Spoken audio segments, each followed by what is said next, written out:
So we'll start discussing.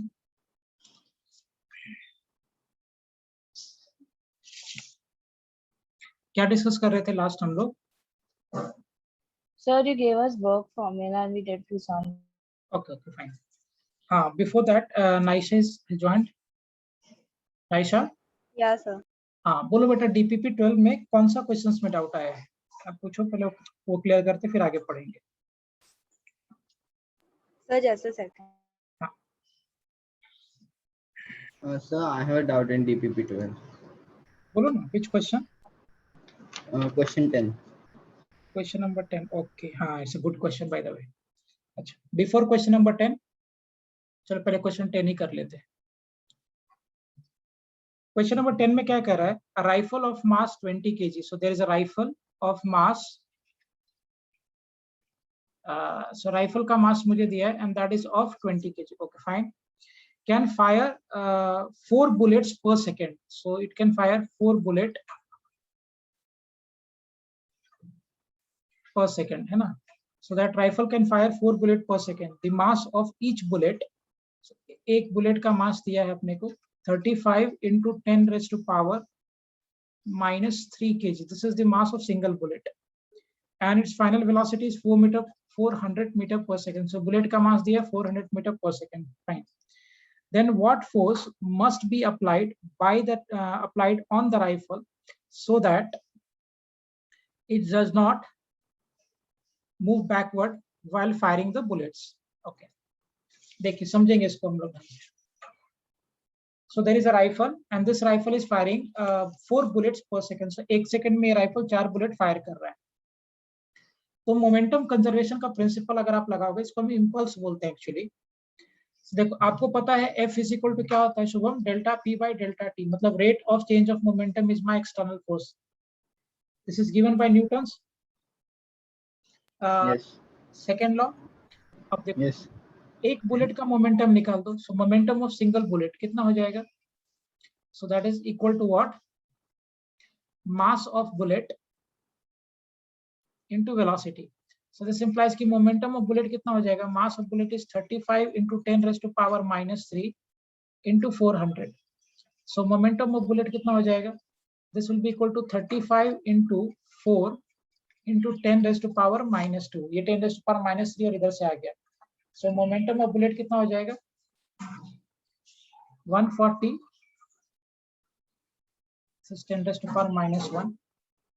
Say 140 by 10 raised to power minus 1. So this implies कि एक bullet का momentum आ रहा है 40 kg meter per second. बराबर. This is the momentum of single bullet. Got the point? और total bullets कितने fire हो रहे? So there are 4 bullets total में.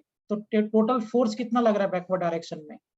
So that is number of bullet into the momentum of single bullet. So, 1 second में charge fire कर रहे हैं हम लोग ना. So 4 into 40. क्योंकि ये मोमेंटम जनरेट हो रहा है, इसका इनिशियल मोमेंटम 0 होगा, बाद का मोमेंटम इसका 14 आ गया है ना. सो 4 into 14. सो यहाँ से जो इस पे फोर्स लगेगा वो कितना हो जाएगा? That will be equal to what? 56 newton. तो 56 न्यूटन का फोर्स लगेगा. राइफल लगाएगा 56 न्यूटन का फोर्स पीछे की तरफ, तो आपको उतना ही फोर्स लगाना पड़ेगा आगे की तरफ, तो माइनस में. So you will have to apply minus 56 newton of force such that कि वो राइफल पीछे ना मूव करे. Getting the point? शुभम समझ में आ रही बात है? Sir, but force is equal to rate of change of momentum, right? Correct. So here we have only considered momentum. No. 1 second, है ना? This is the momentum we have calculated here 14 kg meter per second. एक bullet का. Oh, okay, got it. तो total number of bullet is given ना बेटा 4 second में. Actually ये time आपके समय 4 सेकंड्स आ जाएगा ना वो, क्योंकि वी आर फायरिंग अल्टीमेटली हम लोग कितना बुलेट फायर कर रहे हैं? So we are firing 4 bullets per second. So एक बुलेट का जो मोमेंटम आया उसमें आप n से मल्टीप्लाई कर दो 4 से, तो 56 न्यूटन का फोर्स आपको लगाना पड़ेगा. Getting the point? तो डेल्टा T 1 है ना यहाँ पे? हाँ, डेल्टा T 1 है ना यहाँ पे? डेल्टा T1 है, is fine. So delta T1 कैसे? मुझे एक बात बताओ, ये जो मोमेंटम जनरेट हो रहा है जिसने एक बुलेट ने किया है कि 4 बुलेट ने किया है? एक. तो टोटल मोमेंटम कितना हो जाएगा in 1 second? Will it be equal to 4 into this momentum? तो टोटल मोमेंटम देखो, मैं ऐसे आपको समझाता हूं अगर आप कंफ्यूज हो रहे हो। सो टोटल मोमेंटम जो जनरेट होगा वो कितना हो जाएगा, that is 4 into the momentum of single bullet, that is 14 divided by total time 1। यहाँ से फोर्स कितना हो जाएगा, अभी एग्री कर रहा है हर्षल, 56 न्यूटन का। सो राइफल एक्चुअली 56 न्यूटन का फोर्स पीछे लगा रहा है, तो जितना फोर्स राइफल पीछे की तरफ लगा रहा है आपको उतना ही फोर्स आगे की तरफ लगाना पड़ेगा, सच दैट कि वो बैलेंस हो जाए। Got the point? Yes, sir. Super. हाँ और बोलो। So can you solve the second problem? DPP 12 ना? Yes, sir. Okay. DPP 12 question number second 2. So question number 2 of this DPP क्या कहता है देखते हैं। A ball of mass 0.2 kg is thrown vertically upward. So एक ball है, it's a good question. एक ball है और इस बॉल का मास दिया 0.2 kg। आया किसी का ये क्वेश्चन? Yes, sir. हाँ कैसे क्या किसी का ऋषभ बताना जरा। Sir, kinematic equations. Okay. Huh? हाँ explain. Sir, you're not audible. Can you repeat? I'm asking explain कैसे किया, एक बार मुझे बता दो। ठीक है सर। तो पहले एक सेकेंड सर, मुझे क्वेश्चन करना था।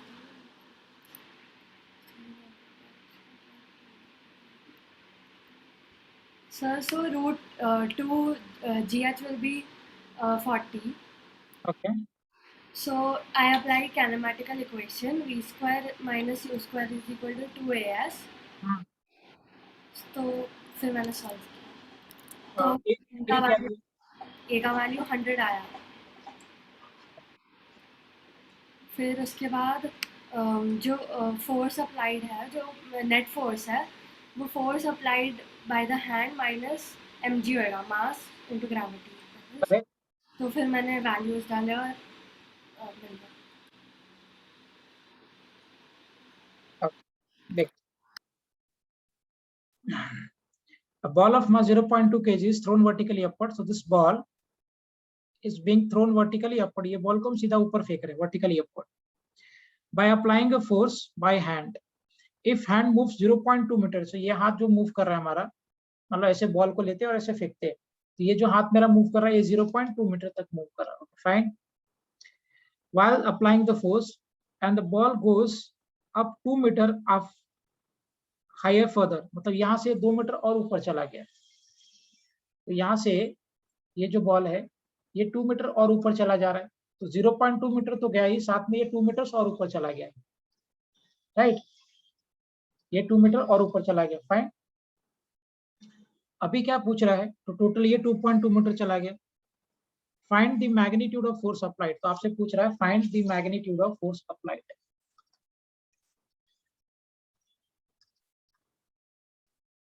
Find magnitude of force applied. Okay, देखो कैसे इसको डील करेंगे। इसको करने का 2-3 रास्ता है, there are 2-3 different ways to do it. एक काम करो, मैं वर्क पढ़ा चुका हूं आपको, तो इस क्वेश्चन को मैं वर्क से भी कर सकता हूं। आप समझिए, एक बॉल को हम यहां से फेंक रहे हैं ग्राउंड से, एक फोर्स जो हमारा हैंड लगा रहा है इसके ऊपर, वो यहां तक लगा रहा है, राइट? सो मेरा हाथ इस पे फोर्स यहां तक लगा रहा है, 0.2 मीटर तक हाथ इस पे फोर्स लगा रहा है। इसके बाद इस पे कोई फोर्स नहीं लग रहा, सिर्फ इस पे ग्रेविटी लगेगा बाद में, and that will be equal to mg, नीचे की तरफ एक्ट होगा। और ये यहां से फर्दर कितना ऊपर चला गया, सो ये 2 मीटर तक चला गया। तो इस इंटरवल में तो हैंड का फोर्स F लग रहा है, साथ साथ mg भी लग रहा है, यहाँ से लेकर यहाँ तक। लेकिन इसके बाद आफ्टर 0.2 मीटर हाथ ने फोर्स लगाना बंद कर दिया, तो सिर्फ क्या लगता रहेगा, mg, it will move forward. यही कहानी है ना। अब इसमें क्या कर रहा है, आपसे यही फोर्स पूछा गया कि भाई ये हाथ कितना फोर्स लगाएगा, ये आप मुझे बता। अब इसको करने का बहुत सारा तरीका है। सबसे पहले आप एक काम कर लो, यहां से हम यहां तक जा रहे हैं, फिर यहां से मान लो यहां से आपने प्रोजेक्ट किया है, और किस वेलोसिटी से प्रोजेक्ट किया वो नहीं दिया है ना, we are projecting from what velocity, ये नहीं दिया है, नहीं दिया है, कोई बात नहीं। अब मुझे एक बात बताइए, ये बॉल को मैं यहाँ से स्टार्ट कर रहा हूँ फेंकने के लिए, ऊपर लेकर जा रहा हूँ, मतलब इसका यहाँ का इनिशियल वेलोसिटी 0 होगा, बराबर। यहाँ पे मान लो इसका वेलोसिटी v आ गया और ये हाईएस्ट पॉइंट पे जाएगा, फिर इसका वेलोसिटी 0 हो जाएगा, ठीक। अभी ये इंटरवल में, let me take this interval as 1, ये इंटरवल मेरा 2 और यहाँ का हाईएस्ट इंटरवल 3। सो अगर मैं इंटरवल 1 और 2 के बीच में सोचूं, फ्रॉम हियर टू हियर, तो इस ऑब्जेक्ट पे ऊपर की तरफ लग रहा था फोर्स F और नीचे की तरफ इस पे फोर्स लग रहा था mg। सो अपवर्ड डायरेक्शन में फोर्स लग रहा था F, दोनों नीचे की तरफ फोर्स लग रहा था mg। तो इस पे भी नेट फोर्स कितना लग गया, will that be equal to F minus mg। So इस पे अगर आप F नेट कर दोगे तो mass into acceleration is equal to F minus mg। So implies acceleration कितना हो जाएगा, that will be equal to F minus m into g होगा। अभी आप ये इंटरवल 1 और 2 में आप काइनेमेटिक्स का इक्वेशन लगा दो, so v square is equal to u square plus 2s। अभी लॉजिकल बात है, u तो 0 है यहाँ से जब हम प्रोजेक्ट कर रहे हैं, तो v square is equal to 2 into acceleration F by m minus g into what s। इसको इधर रखते हैं इक्वेशन नंबर 1 करके। अब आप क्या करो, आप इस इंटरवल में चलो, कौन सा इंटरवल है ये, इंटरवल 2 एंड 3, फिर से इक्वेशन लगा दीजिए, v square is equal to u square plus 2s। जब ये हाईएस्ट पॉइंट पे पहुंचेगा, it's final velocity will be 0, और इस इंटरवल में, अच्छा यहाँ से s मुझे पता है बेटा, that is 0.2, so we can plug over here, इसको रख देते हैं यहाँ प्लेस। s मुझे मालूम था ना 0.2, तो जब ये हाईएस्ट पॉइंट पे पहुंचेगा तो इसका फाइनल वेलोसिटी 0, इनिशियल वेलोसिटी इसका ये v स्क्वायर हो जाएगा plus 2 into acceleration g into what h। So this implies कि v स्क्वायर कितना हो गया, that will be equal to 4g। Getting the point. अभी ये मेरा इक्वेशन नंबर 2 हो गया। अगर मैं इक्वेशन नंबर 2 और इक्वेशन नंबर 1 को इक्वेट कर दूं, सो इक्वेटिंग इक्वेशन 1 एंड इक्वेशन 2, अगर मैं इन दोनों को इक्वेट कर दूं, so what I will be getting from here, that v square की जगह पे अगर आप 4g प्लेस कर दोगे, 2 into 0.2 upon F minus m into g, point हटा दिया, नीचे 10 आ जाएगा, this will go this side, so 100 is equal to F minus m into g, this will come this side। Object का मास कितना दिया है, 0.2 kg का, और ये 10 दिया हुआ है, so 100 plus 10 is equal to F by mass 0.2। F कितना हो जाएगा, 110 into what, 0.2, पॉइंट हटा दो यहाँ से, है ना। जब आप यहाँ से पॉइंट रिमूव कर दोगे तो नीचे क्या आ जाएगा डिनोमिनेटर में, 10 ना। So once you are having 10 in the denominator, अगर आप इसको ऐसे कर दोगे तो ये 0 से 0 कैंसिल हो गया, so from here force will be equal to, इसे सही आता है बेटा आपको इसका answer, got the same answer. So I got the same answer, but I did it in a different way. What is there your way, कैसे किया तुमने? So first I used the kinematic equations and found out the acceleration. Then I found out F1, yes, F1, which is 20 Newton, and then F2 minus mg is equal to F1. So F2 is equal to 20 plus 2 is equal to 22 Newtons.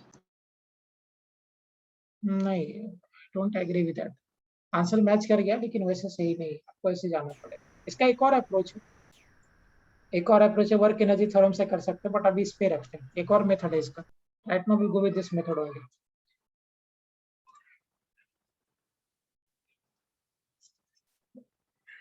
Fine, इसे समझा बेटा आपको ये concept? हाँ sir, मेरा right answer. ठीक, nice, fine, clear your point? Yes, sir. Okay, चलो next.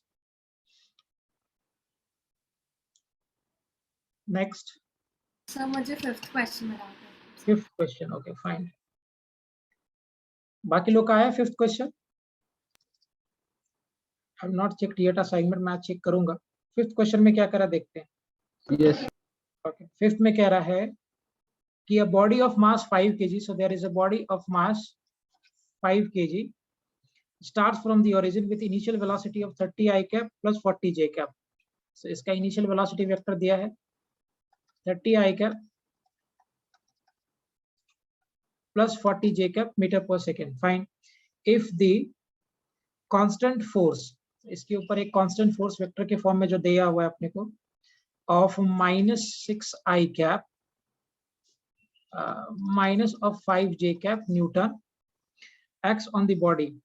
The time in which the y component of the velocity becomes 0. आसान तो है, तो ये फोर्स दिया है बेटा, इसको अगर आप एक्सेलरेशन में करोगे तो since mass is a scalar quantity so इस पे देंगे नहीं vector, so mass into acceleration vector is equal to -6 I cap minus 5 J cap.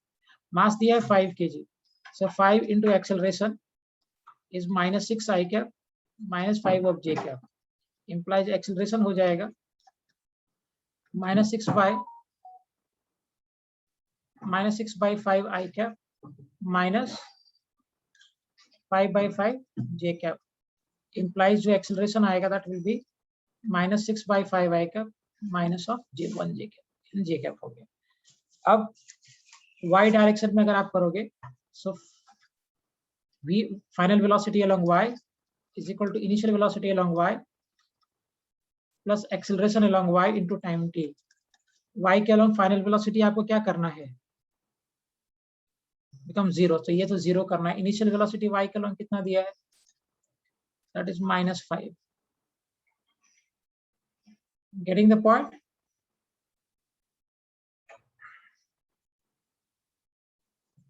Sorry 40 दिया ना, मैं बोलूं कैसे 0 होगा, ये 40 दिया हुआ है, प्लस 40 हाँ 40 एक्सेलरेशन दिया है -1 into t. y direction acceleration is -1. This will come this side. So 1 into t is equal to what? 40. So therefore, time will be equal to 40. Clear है ये point? हाँ sir. Okay, fine. Next. Next. Anything else? Naisa और कोई है? So fourth question, मैंने sir fourth question. Fourth question. Okay. Good question. Fourth हुआ है कि किसी किसी और? हाँ सर नहीं? मेरा Yes. कैसे किया कोई बता दो मुझे, फिर मैं करता हूँ. फोर्थ क्वेश्चन को कैसे डील किया? Sir, I took mass of monkey 1 as 2x and monkey 2 as 3x and tension in the string as t. So t minus m1g. M1 is the monkey which is climbing up and m2 is climbing down, Correct. going down. So t minus m1g is equal to m1a and m2 minus m2g minus t is equal to m2a. And then I will add both equations. So m2 minus m1g is equal to m1a plus m2a. So I'll take g and a common, and then I will substitute. So g into 3x minus 2x is equal to a into 2x plus 3x. So g into x is equal to a into 5x. Then I'll cut both x from both sides, and I get acceleration as g upon 5. हाँ मैंने भी ऐसे ही किया, मुझे भी easy Very आता है. Very good. वो में क्या कह रहा है, a monkey climbs up, another monkey is climbing down, so there is a monkey which is climbing up. तो ये मेरा मान लो थ्रेड हो गया, और एक और थ्रेड बना देता हूँ ऐसा, and this thread is attached here, और इसको भी मैंने यहाँ पे फिक्स करके रखा हुआ लाइक दिस, इधर भी अटैच इधर भी अटैच. इस केस में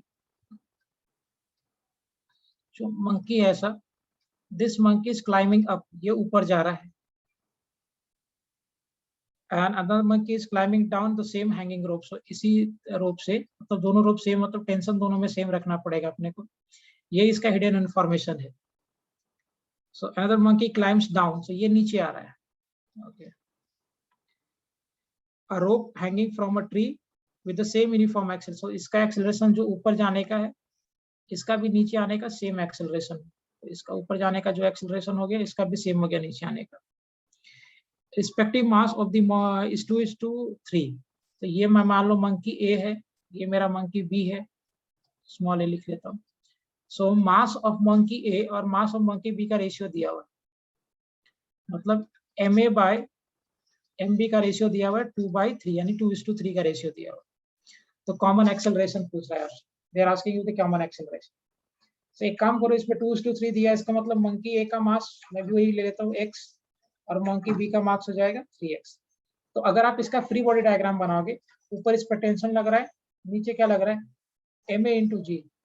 तो यहाँ पे आप क्या लिख सकते हो, t minus ma into G is equal to ma into acceleration a, ध्यान रखना. So this implies कि t minus ma कितना दिया था 2x into g is equal to 2x into acceleration a. So from here 2x into g plus 2x into acceleration a. Take this as equation number 1. Coming here, इस पे नीचे क्या लग रहा है mb into g, ऊपर क्या लग रहा है tension t. So implies mb into g minus tension t is equal to mb into acceleration a. So this is what 3x into g minus 3x into a is equal to tension. ये मेरा equation number 2 हो गया. दोनों equation को compare कर, तो दोनों equation में t कांस्टेंट है. So we can say by comparing both the equations, so by comparing both equations, कितना आएगा रिजल्ट यहाँ से 2x into g plus 2x into a is equal to 3x into g 3x into a. Shift कर दो. So 5x into a is equal to x into g. So now this x and x will get cancelled. तो यहाँ से जो दोनों का common acceleration आ गया, that is g by 5. Is it clear? Yeah, sir. Okay. और बोलो नहीं सर.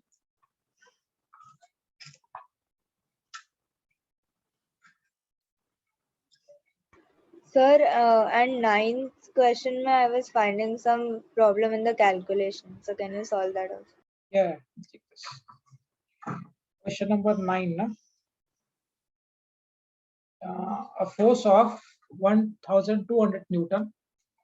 So question number 9 में क्या कह रहा है? There is a force of 1200 Newton acts on a 0.5 kg steel ball. So force दिया हुआ है 1200 Newton का acts on 0.5 kg steel ball. So m is equal to what? 0.5 kg steel ball, and results in a collision lasting for 25 milliseconds. तो time दिया आपने को 25 milliseconds. Fine. If the force in the direction, if force is in the direction opposite to the initial velocity of 14 meters per second, then the change in speed steel ball would be. हाँ, किसी का है? A force of 1200 Newton acts on 0.5 kg steel ball as a result of collision lasting for 25 milliseconds. अगर 1200 Newton का force लगा 0.5 kg के object पे 25 millisecond तक, है ना? 1200 Newton force acts on 0.5 kg steel ball as a result of collision. हाँ. Sir, got it, but I'm not sure. Okay, fine. एक मिनट मैं पढ़ लेता हूँ question. For 25 milliseconds, if the force is in direction opposite to the initial velocity of 14 meter per second. So initial velocity was 14 meter per second. ठीक है भाई. Then the final speed of the steel ball would be. तो आपसे v पूछ रहा है. हाँ, बोलो अभी.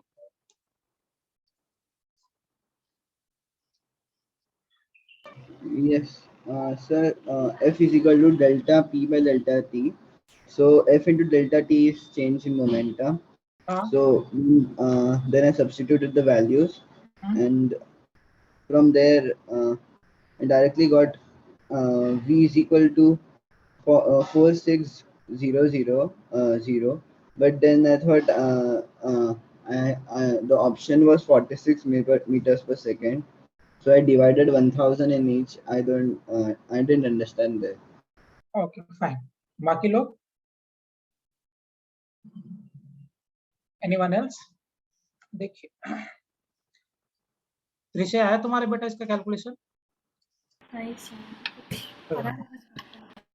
कोई बात नहीं, मैं करता हूँ. ये इसका इनिशियल वेलोसिटी इस डायरेक्शन में था, यू मीटर, जो कि आपको वैल्यू दिया है 14 मीटर पर सेकंड का, और टकराने के बाद जो इसका फाइनल वेलोसिटी हो गया वो इस डायरेक्शन में हो गया v, और यही v आपसे पूछा गया है. और इस पे जो फोर्स लग रहा है, लॉजिकल बात है, वो इसी डायरेक्शन में लगेगा, तभी तो मोमेंटम चेंज हो रहा है. सो 1200 न्यूटन का फोर्स इधर लग रहा है एंड 25 मिली सेकेंड्स के लिए लग रहा है। तो न्यूटन ने मुझे हमको बता के गया है कि force is equal to final momentum minus initial momentum. So we are taking the upward direction is positive, तो डाउनवर्ड डायरेक्शन नेगेटिव हो जाएगा। हम लोग एज्यूम कर रहे हैं कि अपवर्ड डायरेक्शन मेरा प्लस है, तो डाउनवर्ड डायरेक्शन मेरा माइनस हो जाएगा। तो फोर्स कितना लग रहा है, बाय टाइम कहाँ गया, 1200 is equal to final momentum ऊपर की तरफ है तो प्लस 0.5 इंटू बी, और ये मोमेंटम नीचे की तरफ है तो minus 0.5 into 14 by time 25 into 10 raised to power -3 because it's for milliseconds. So 25 milliseconds को आप convert कर लोगे seconds में, तो 25 into 10 raised to power -3. This will go this side. So 12 into 10 raised to power 2 into 25 into 10 raised to power -3 is equal to 0.5 V plus 8. So ये हो जाएगा 10. 25 में 12 से multiply कर दो, what you'll be getting? I'll do it in the calculator. 25 multiplied by 12, so this will be 300, है ना?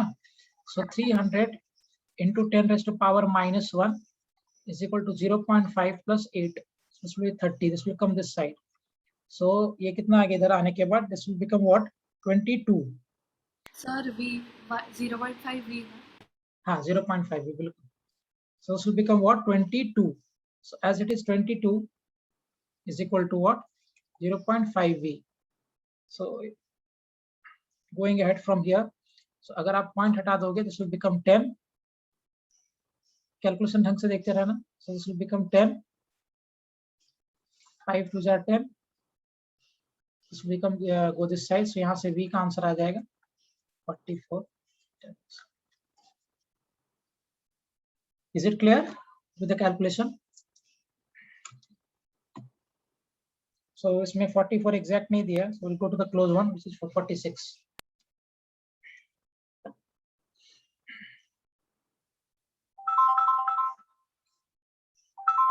Clear with the calculation, everyone?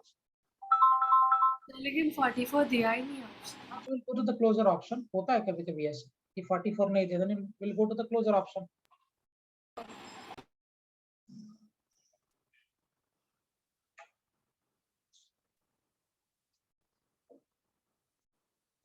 Okay.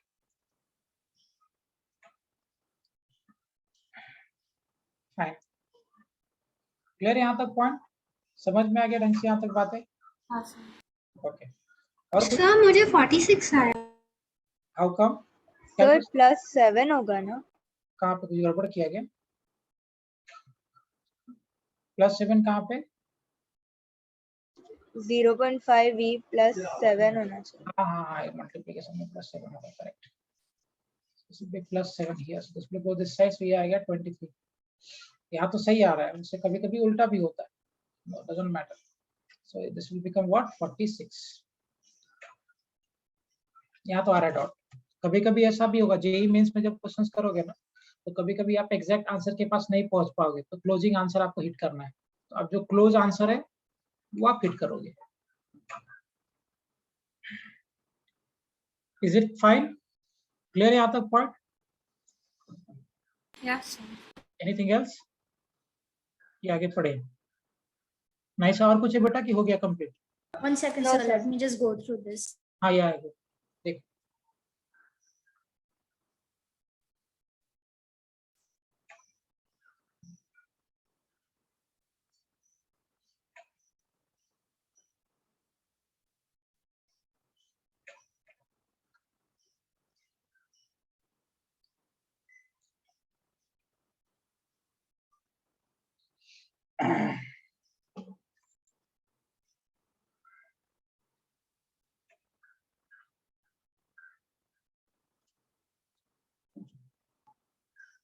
Okay. Done. Yes. Fine. Nice. Complete है ना? कुछ डाउट और नहीं है? या सर। Okay fine. चलो विल गो अहेड. वर्क हम लोग पढ़ रहे थे. वर्क में लास्ट क्या किया था हमने? Lastly what we have discussed.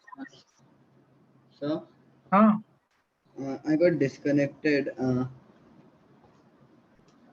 हाँ Sir, बोलो. so what is that correct? nothing. We are just going to start with a new topic. अभी तक कुछ भी नहीं किया. No, sir. I told you how I did this problem. Is that correct? बोलो. I got 46 meters per second. How you have done? Explain me again. F into t is equal to change in momentum, and then I substituted the values, and I got 46,000. And then I thought I missed the 1,000. I missed 1,000 everywhere, so I placed 1,000 in denominator, Okay. and then I got 46 meters per Yeah, second. I'll tell you where you have missed 1,000. Okay, You have sir. taken time 25 seconds or 25 milliseconds. So definitely तुमने 25 seconds लिया होगा उसको. Oh yes, 25 seconds. Right? So वही miss हो गया. Obviously that will get divided by 1,000. Fine.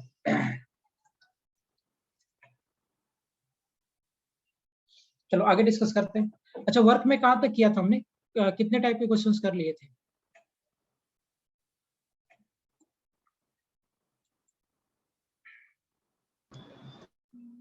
So last problem we had done was a block placed on a inclined plane. अच्छा, चलो. मान लो एक फोर्स दिया है अभी हमें, and this force is F is equal to 2x I cap Newton. ये मुझे फोर्स दिया है. Is this force a variable force या कांस्टेंट फोर्स? ये कैसा फोर्स है? वेरिएबल है कि कांस्टेंट है? अगर मैं फोर्स ऐसे लिख रहा हूँ F is equal to 2x, तो ये जो मेरा फोर्स बन रहा है 2x, is it a variable force की कांस्टेंट फोर्स? Variable. केवल ऑब्वियस सी बात x पे डिपेंड कर रहा है. अगर आप x को चेंज करोगे तो फोर्स चेंज होगा. Now you have to find the work done by this force. Find work done by force when particle moves from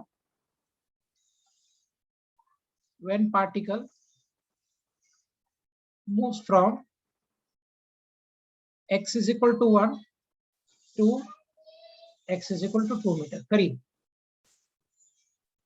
मुझे बताओ इस केस में मैं डायरेक्ट फॉर्मूला लगा सकता हूँ क्या? F vector dot S vector can be used direct. कर सकते हैं? No. क्या करना पड़ेगा? Integration. Integrate. सुपर. करो.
देखिए मैं करता हूँ.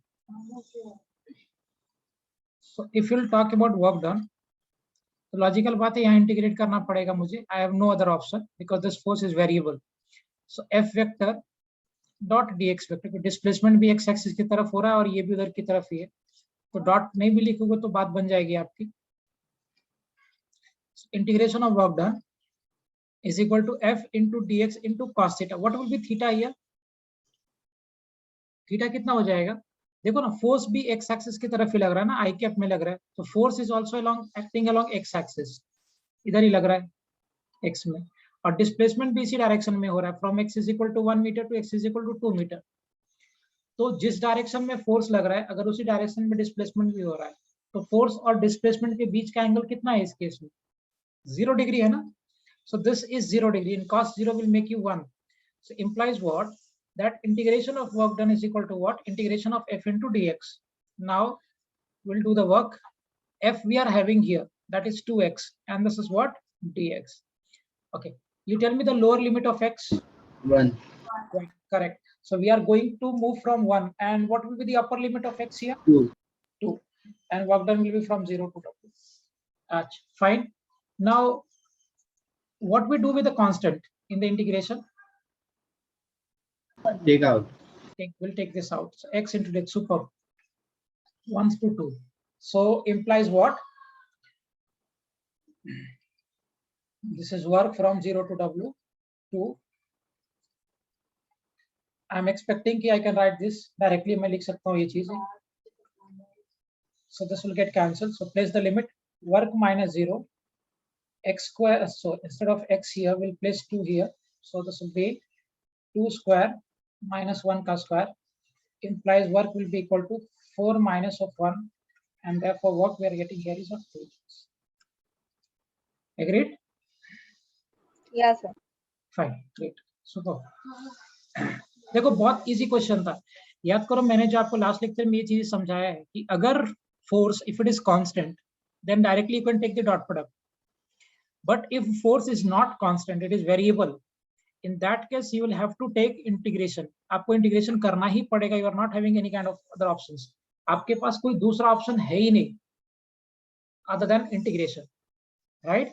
जैसे हमने काइनेमेटिक इक्वेशन में बात किया था बेटा कि अगर आपका एक्सेलरेशन कांस्टेंट है, so we can use kinematic equations, and if acceleration is variable then in that case you will have to either use differentiation or integration depending on कि आपको क्या से क्या निकालना है. समझ में आ रहा है? एग्जैक्टली सेम चीज यहाँ पे है.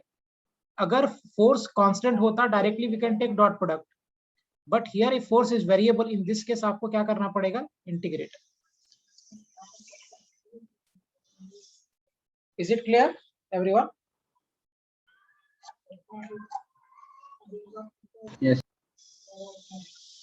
Fine. Vedans, Risha, is it clear to all of you? Yeah. Great. Yeah. Okay, fine. I'll make one more question, the same type. I'll use the variable force here. So, मान लो there is a force, and this is equal to 2x plus 4 I cap Newton. So you have to find work done by force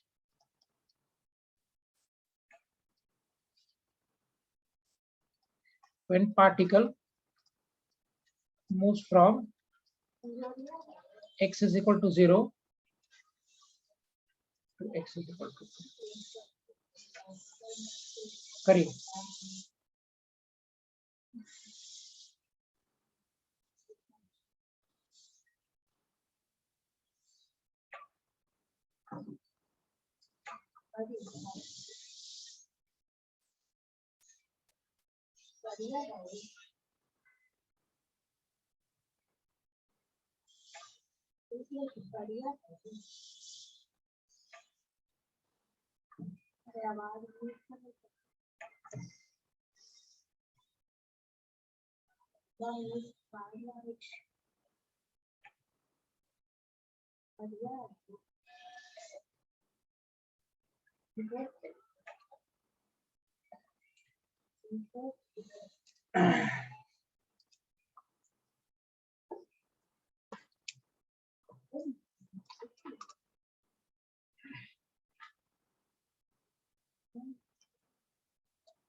चलो करूँ मैं calculation.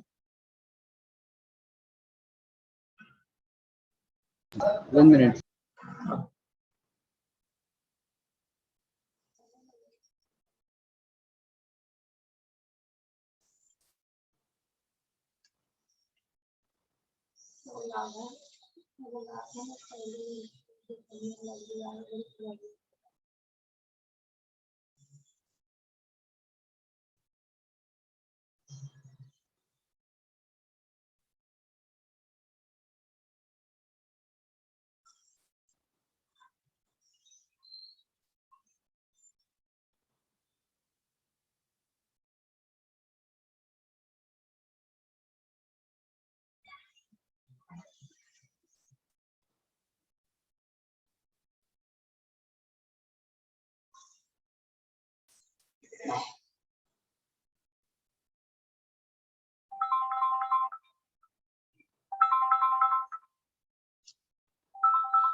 Okay.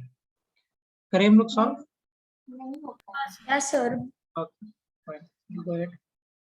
Work is equal to F into dx. Again, this angle will be 0 degree here. So I cap here. दोनों. Integration of work done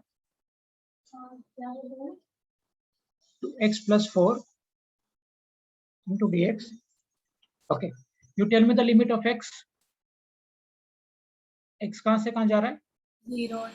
0 to 2. Fine. X is moving from 0 to 2 and work will be from 0 to W. So implies integration of work from 0 to W will segregate this 2x dx plus 4 dx from 0 to 2 from 0 to 2. Implies work 0 to W, 0 to 2, x dx, 4 dx from 0 to 2. So this will be W from 0 to W, 2x square by 2 from 0 to 2, 4x from 0 to 2. Will get cancelled. Work minus 2, 2 का square minus 0 का square plus 4, 2 minus 0. Implies work कितना हो जाएगा? 4 plus 8. Implies work will be equal to 12. What the answer? कितने लोग का आ गया था? Yes, I got it. Super. Even I got it.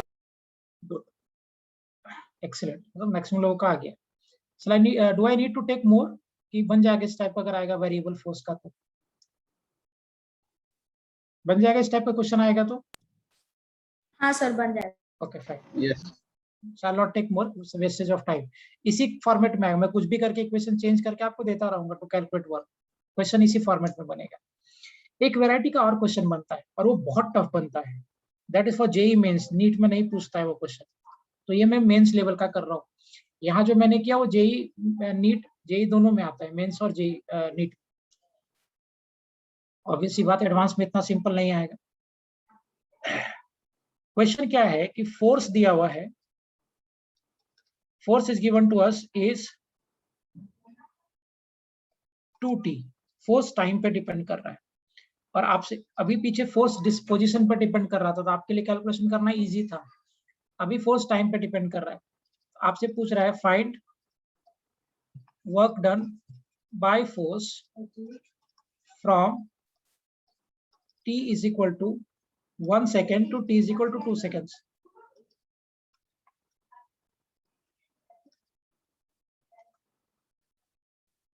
करिए.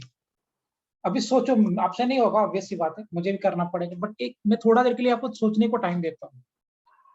एक बार जरा सोच के देखो. फोर्स इस केस में टाइम पे डिपेंड कर रहा है. F is equal to 2t और आपसे पूछा गया you have to find the work done due to this force.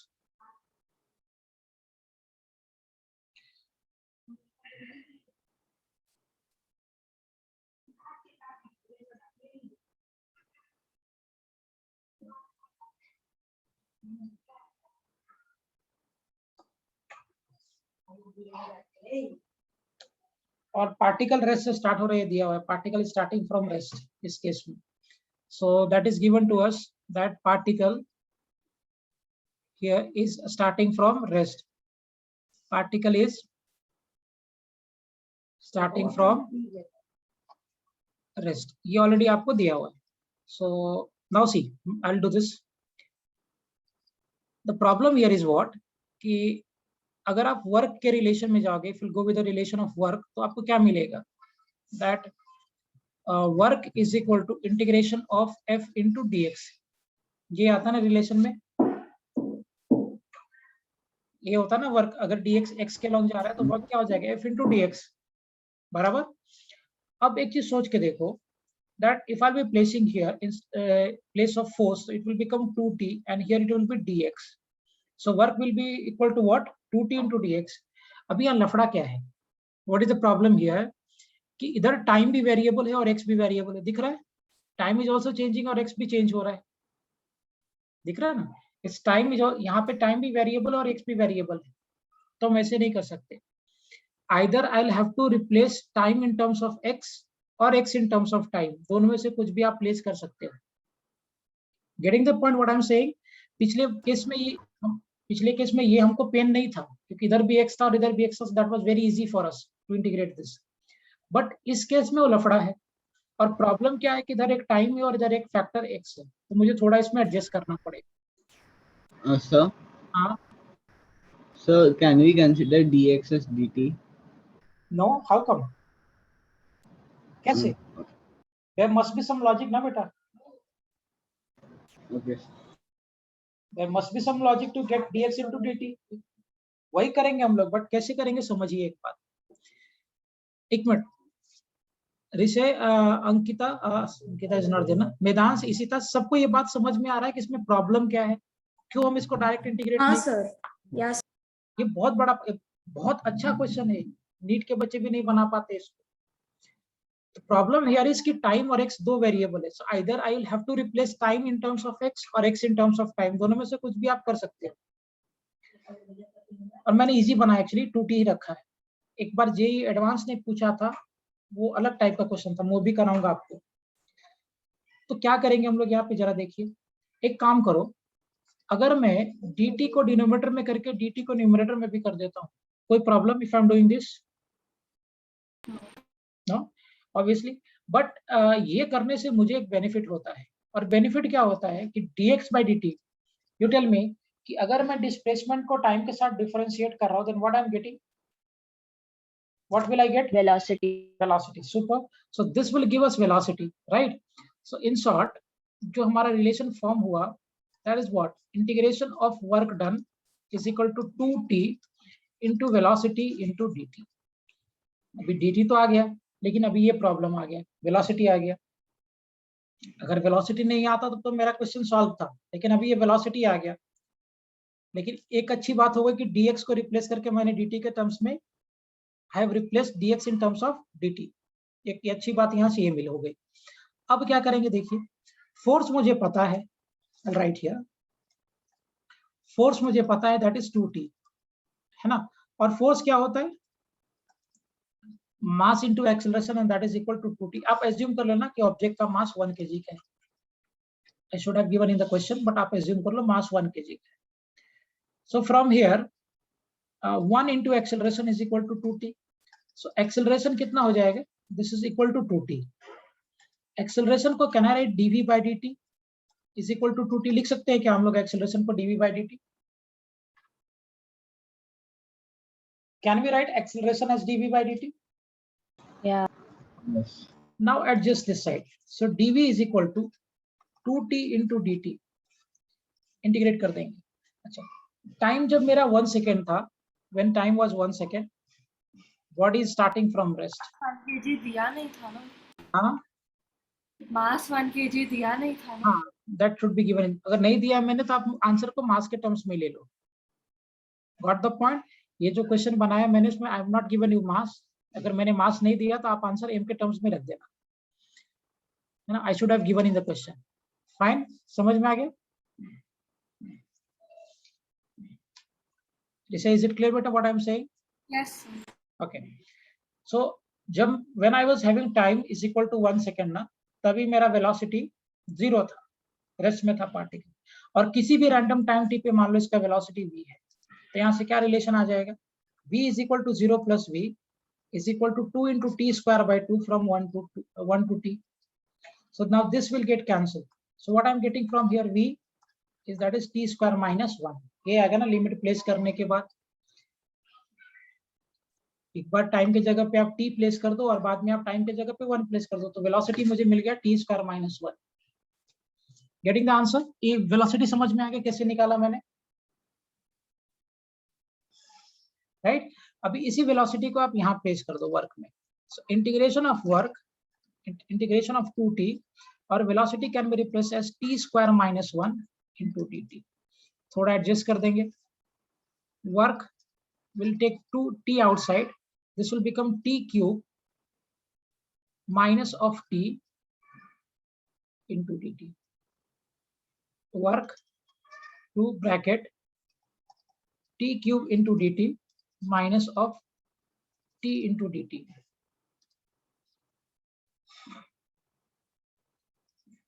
बोलो, टाइम का लिमिट बोलो. 1 से 2. 1 से 2. हाँ करेक्ट, 1 से 2 दोनों साइड में जाएगा. So this implies this will work from 0 to w, 2 bracket, this will be t raised to power 4 by 4 minus t square by 2, and this will be also from 1 to 2, और ये भी मेरा हो जाएगा 1 to 2. देख रहा है कितना अच्छा सवाल है. गुड क्वेश्चन, अच्छा क्वेश्चन इस पॉइंट ऑफ व्यू से कि कैलकुलेशन थोड़ा अच्छा, कंसेप्चुअली फिर भी कुछ नहीं है इसमें. इम्प्लाइज वर्क कितना हो जाएगा, 2 into 2 का पावर 4 minus 1 का पावर 4 over 4 minus अब 2 का स्क्वायर minus 1 का square by 2. So 2 to 4, 2 8 to 16 है ना. 16 minus 1 तो कितना हो जाएगा, 15 by 4 ना. 2 into 15 by 4 माइनस ये हो जाएगा 4 minus 1, so this will be equal to 3 by 2. मतलब can I write this as 6 by 4. LCM लेने में थोड़ा इजी होगा इसलिए मैंने ऐसा लिख दिया.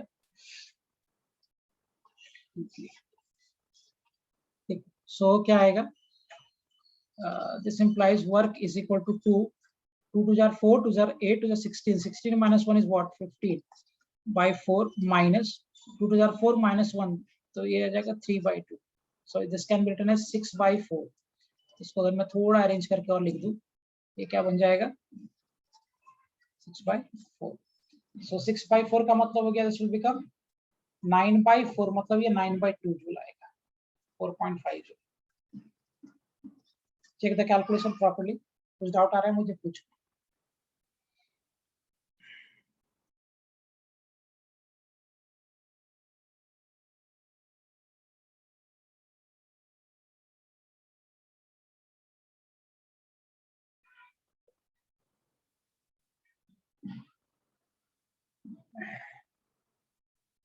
समझ में आ गया कैलकुलेशन सभी को.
समझा क्वेश्चन? हाँ sir. Okay fine, good. Good question by the way, अच्छा सवाल है, बहुत ही अच्छा question.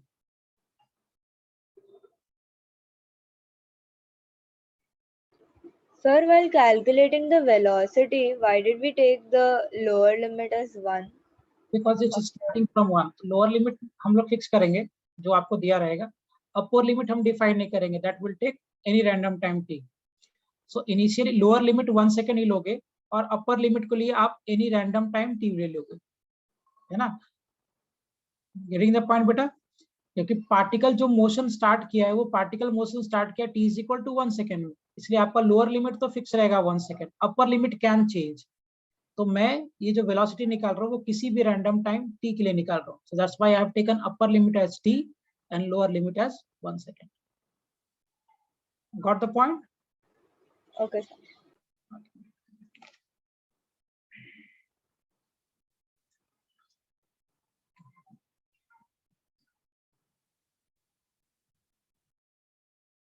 Ishita, is it clear with the calculation? Yes, sir. Okay, remaining all students, सबको समझ में आ रहा है? निमय, Shubham, Trisha, is it clear बेटा? Calculation? Yes.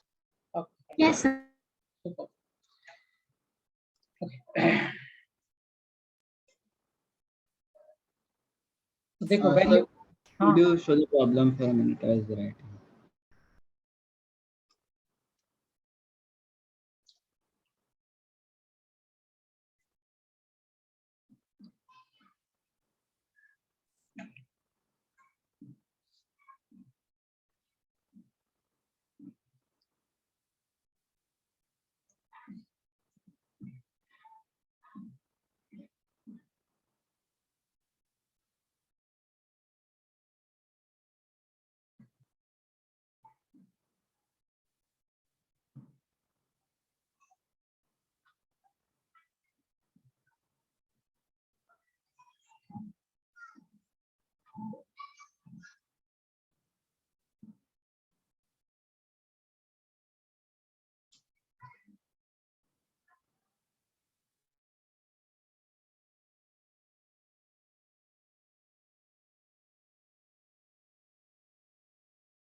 Is it समझ में आ गया था पिछला problem?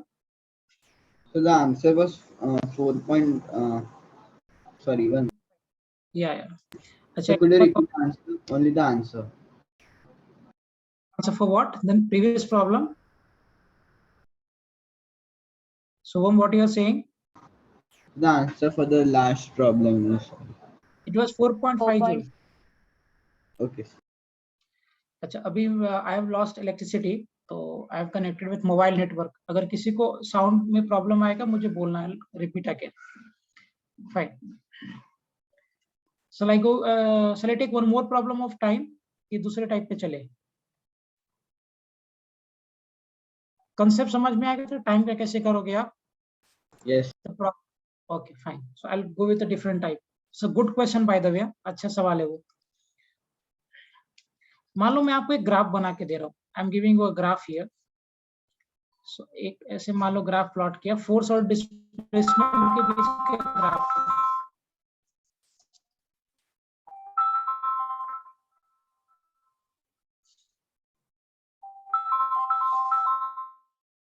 So this is the graph between force and displacement, right? So यहाँ पे आपका फोर्स ले लो and here we are having displacement. इसके बीच का हमने ग्राफ प्लॉट किया.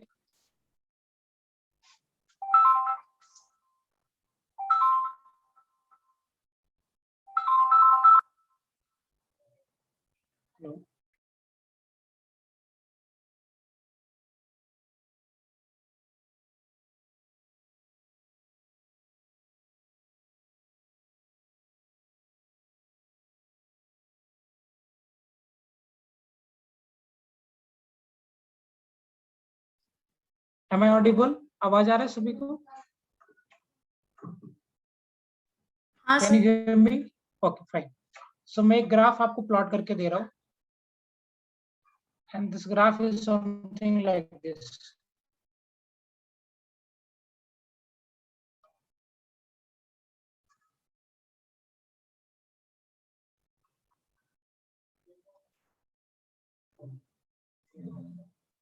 ये ग्राफ है. So इधर मान लो फोर्स लग रहा है.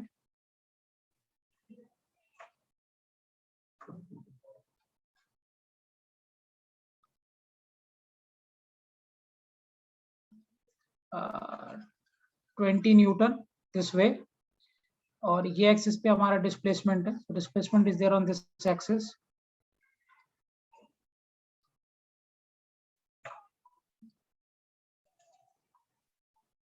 This one is 2 metre. ये जो हमें आ रहा है 4 मीटर, ये मान लो 5 मीटर, और ये मान लो 6 मीटर. फाइन. और इसको हमने आगे एक्सटेंड कर सकते. I have given you the graph between force and displacement.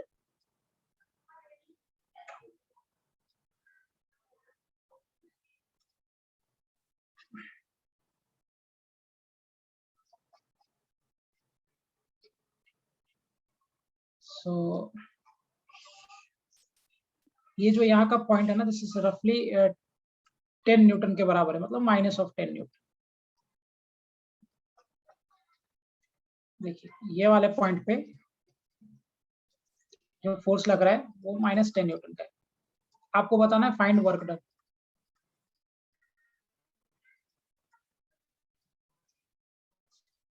Find work done. बताइए. So we find the area. Yeah, correct. Yeah, sir, even I am getting 65. Yes, we'll have to find the area here.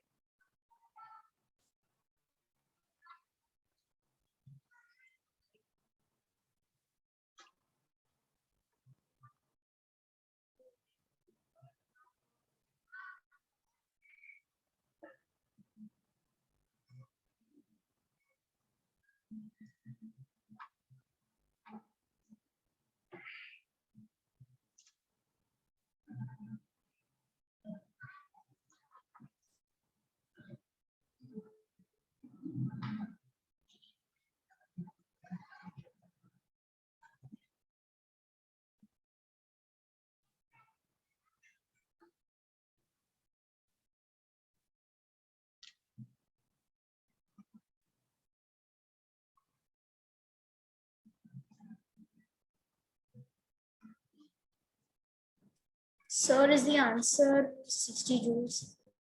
Let me see. First of all, we'll calculate this area A1.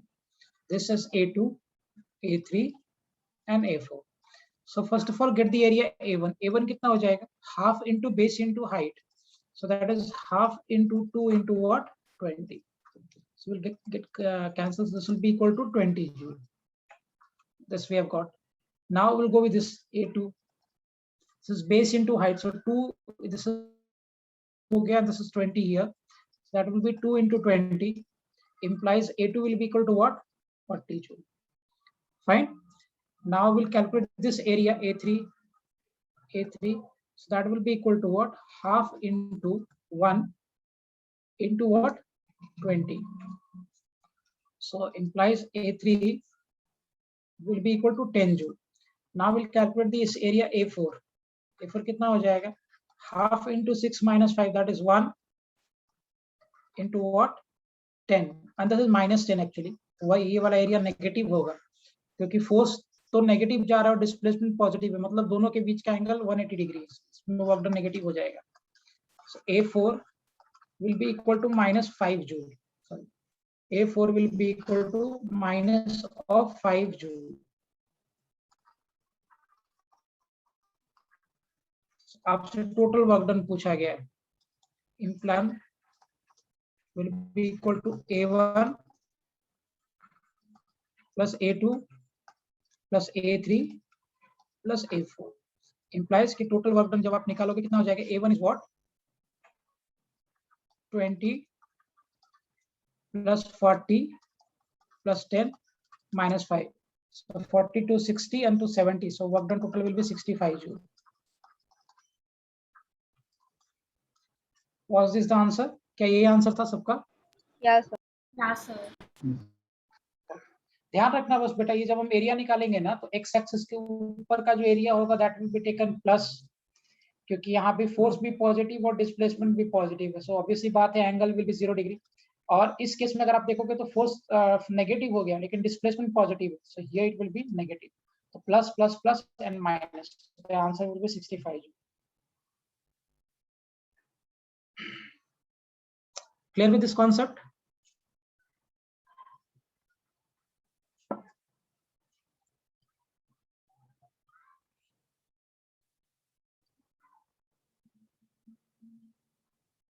Yes, sir.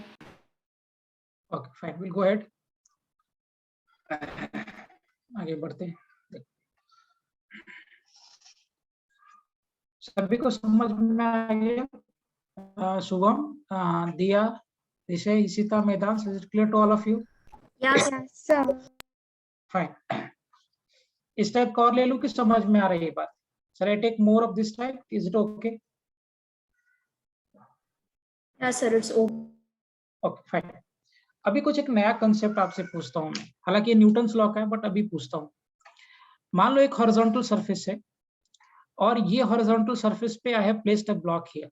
इस horizontal surface पे मैंने एक block रख दिया like this, और इस पे मैं फोर्स इस डायरेक्शन में लगा रहा हूं, मतलब मैं इसको पुश कर रहा हूं, धक्का दे रहा हूं। ये मेरा फर्स्ट केस हो गया। सेकेंड केस में अगर हम बात करें और ऐसे ही लगा रहे हैं, मैंने सेम ऑब्जेक्ट को, वही ब्लॉक है एग्जैक्टली डिटो सेम ब्लॉक, और इस ब्लॉक पे मैं इधर से फोर्स लगा के खींच रहा हूँ। ये भी ब्लॉक उतना ही है, इसका भी मास वही दिया मैंने 2 kg का, और इसका भी मास मान लो सेम है 2 kg का, वही एग्जैक्ट वही ब्लॉक है, सेम फ्रिक्शन एवरीवेयर। तो जो फ्रिक्शन यहाँ पे वही फ्रिक्शन यहाँ पे। अब मुझे बताइए यहाँ पे हम इसको क्या कर रहे हैं बेटा, what we are doing here, इसको तो हम पुश कर रहे हैं, और इसको क्या कर रहे हैं हम लोग, पुल कर रहे हैं ना, खींच रहे हैं, इसको तो हम धक्का मार रहे हैं। मुझे बताइए इन दोनों में से F1 और F2 में से, ध्यान रखना दोनों जगह पे सेम फ्रिक्शन है, same friction at both the points. जो फ्रिक्शन यहाँ पे वही फ्रिक्शन यहाँ पे है। अब मुझे बताइए इसमें से कौन सा फोर्स मुझे ज्यादा लगाना पड़ेगा, F1 ज्यादा होगा या F2 ज्यादा होगा, या दोनों सेम होगा? एनालिसिस देखिए what I am doing here. ये मेरा केस 1 पकड़ लो, इसको दूसरे वे में फिर से बात करूंगा। F2 ज़्यादा। F2 ज्यादा होगा सर F1 से? सेम होगा। Okay fine. पहले ज्यादा क्यों होगा बेटा, मुझे पहले वो एक्सप्लेन करो। ज्यादा क्यों होगा मुझे एक्सप्लेन करो।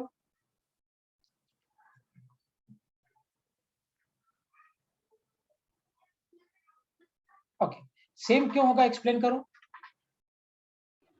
Sir, because दोनों cases में friction will oppose the direction of force, so it will be the same. Obvious ही बात है, अगर मैं यहाँ का और इस वाले पॉइंट का कोएफिशिएंट ऑफ फ्रिक्शन म्यू पकड़ लूं, यहाँ का भी म्यू पकड़ लूं, तो यहाँ पे क्या लग रहा है, नॉर्मल रिएक्शन ऐसे लग रहा है ना, सॉरी mg नीचे लग रहा है और नॉर्मल रिएक्शन इधर लग रहा है ऊपर की तरफ।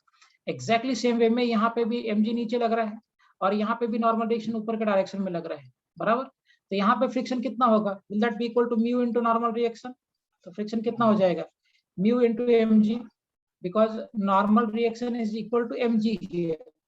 एग्जैक्टली सेम वे में यहाँ पे भी अगर आप देखोगे तो नॉर्मल रिएक्शन ऊपर और mg नीचे, तो यहाँ पे भी जो फ्रिक्शन लगेगा पीछे के डायरेक्शन में, वो फ्रिक्शन कितना हो जाएगा, that is mu into normal reaction. Implied friction कितना हो जाएगा, म्यू इनटू mg होगा। तो इस केस में और इस केस में, दोनों केस में वेदर इट इज पुल और इट इज पुश, दोनों ही केस में आपको कितना फोर्स लगाना पड़ेगा, सेम लगाना पड़ेगा ना। सो इस केस में क्या मिलेगा आपको, F1 is equal to F2। Getting the logic everyone?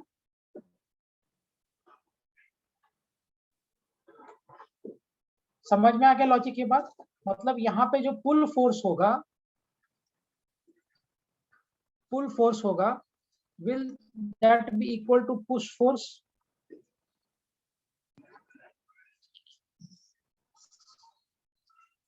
हाँ है ना, जितना आपको पुल करने के लिए फोर्स लगाना पड़ेगा, क्या उतने ही अमाउंट में आपको पुश करने के लिए फोर्स लगाना पड़ेगा। इसका हम यूज करेंगे वर्क में, अभी लगाना पड़ेगा, यस और नो?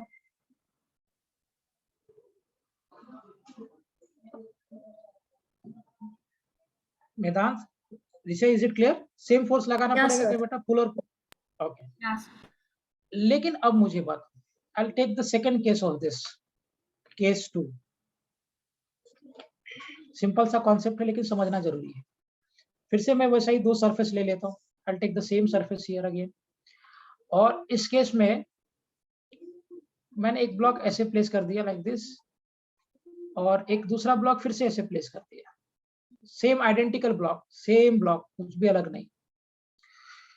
अब इस केस में जो मैं इस पे फोर्स लगा रहा हूँ वो इस डायरेक्शन में लगा रहा हूँ, F1 है ना। मान लो मैं इस डायरेक्शन में फोर्स लगा रहा हूँ, F मान लो इसे लगा रहा हूँ, such that it is making an angle theta here, यहां से एंगल थीटा बना रहा है। और इस केस में जब मैं इसको फोर्स लगा रहा हूँ तो ऐसे लगा रहा हूँ, ऊपर की तरफ खींच रहा हूँ, सच दैट कि ये एंगल थीटा बना रहा है यहाँ पे। इसका भी मास वही ले लो m kg, और इसका भी मास वही ले लो m kg। अब मुझे बताओ इन दोनों में से किस केस में मुझे ज्यादा फोर्स लगाना पड़ेगा? फर्स्ट वाले के, हाँ पहले वाले केस में। क्यों बेटा? दोनों में कोएफिशिएंट का फ्रिक्शन सेम है, म्यू दिया है, इधर भी म्यू। क्यों ऐसा? पहले वाले में क्यों लगाना पड़ेगा ज्यादा? सर क्योंकि उससे हाँ बोलो बोलो, जो समझ में आता है बोलो ना, बिंदास बोलो।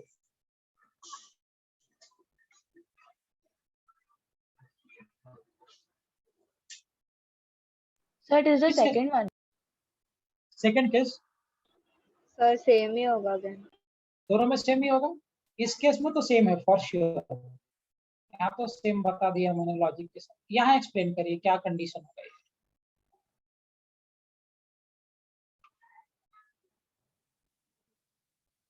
अब समझना, अगर आप यहाँ का फ्री बॉडी डायग्राम बनाओ तो इसमें नीचे की तरफ क्या लग रहा है? What is acting in the downward direction? mg. mg, fine. इस पे नीचे की तरफ mg लग रहा है, और ऊपर की तरफ क्या लग रहा है इस पे? अपर डायरेक्शन में इसमें नॉर्मल रिएक्शन लग रहा है। अगर आप f का कंपोनेंट तोड़ दो तो इस डायरेक्शन में, क्योंकि f ऐसा दिखाया मैंने, this is my f here, so अगर मैं f का कंपोनेंट तोड़ता हूँ लाइक दिस, ये एंगल थीटा दिया हुआ है, इधर की तरफ इसका कंपोनेंट हो जाएगा f cos थीटा, और ऊपर से नीचे की तरफ जो कंपोनेंट हो जाएगा वो that will be f sin theta. अगर आप वर्टिकल डायरेक्शन में एनालाइज करो तो normal reaction is equal to mg plus f sin theta आ रहा है क्या?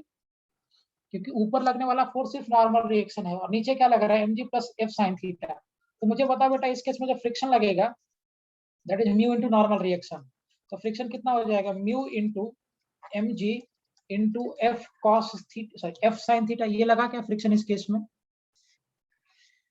आप खुद ही बताओ ना, normal reaction is my mg plus f sin theta, so इस केस में फ्रिक्शन कितना लगा? Is it equal to mu into mg plus f sin theta? Is is the friction in this case? है कि नहीं? अगर आप यहाँ पे एनालाइज करोगे तो इस पे नीचे क्या लग रहा है? mg, ऊपर क्या लग रहा है? नॉर्मल।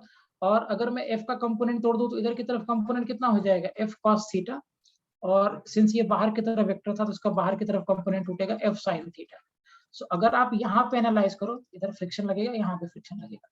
अगर आप यहाँ एनालाइज करो वर्टिकल डायरेक्शन में, ऊपर की तरफ नॉर्मल लग रहा है और f sin थीटा लग रहा है, और नीचे की तरफ mg लग रहा है, तो इसको ये बैलेंस कर देगा, है ना?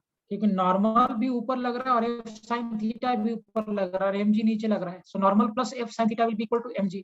सो इंप्लाइज नॉर्मल कितना आ गया यहाँ से? Is it equal to mg minus of f sin theta? तो यहाँ से फ्रिक्शन कितना आ जाएगा? Mu into normal reaction. अब इसको आप कम करो, फ्रिक्शन 1 कर दो, इसको फ्रिक्शन 2 कर दो। सो फ्रिक्शन 2 कितना हो जाएगा? Mu into mg minus f of sin theta. बताओ कौन सा फ्रिक्शन ज्यादा है, फ्रिक्शन 1 या friction 2? Friction 1, sir. Correct.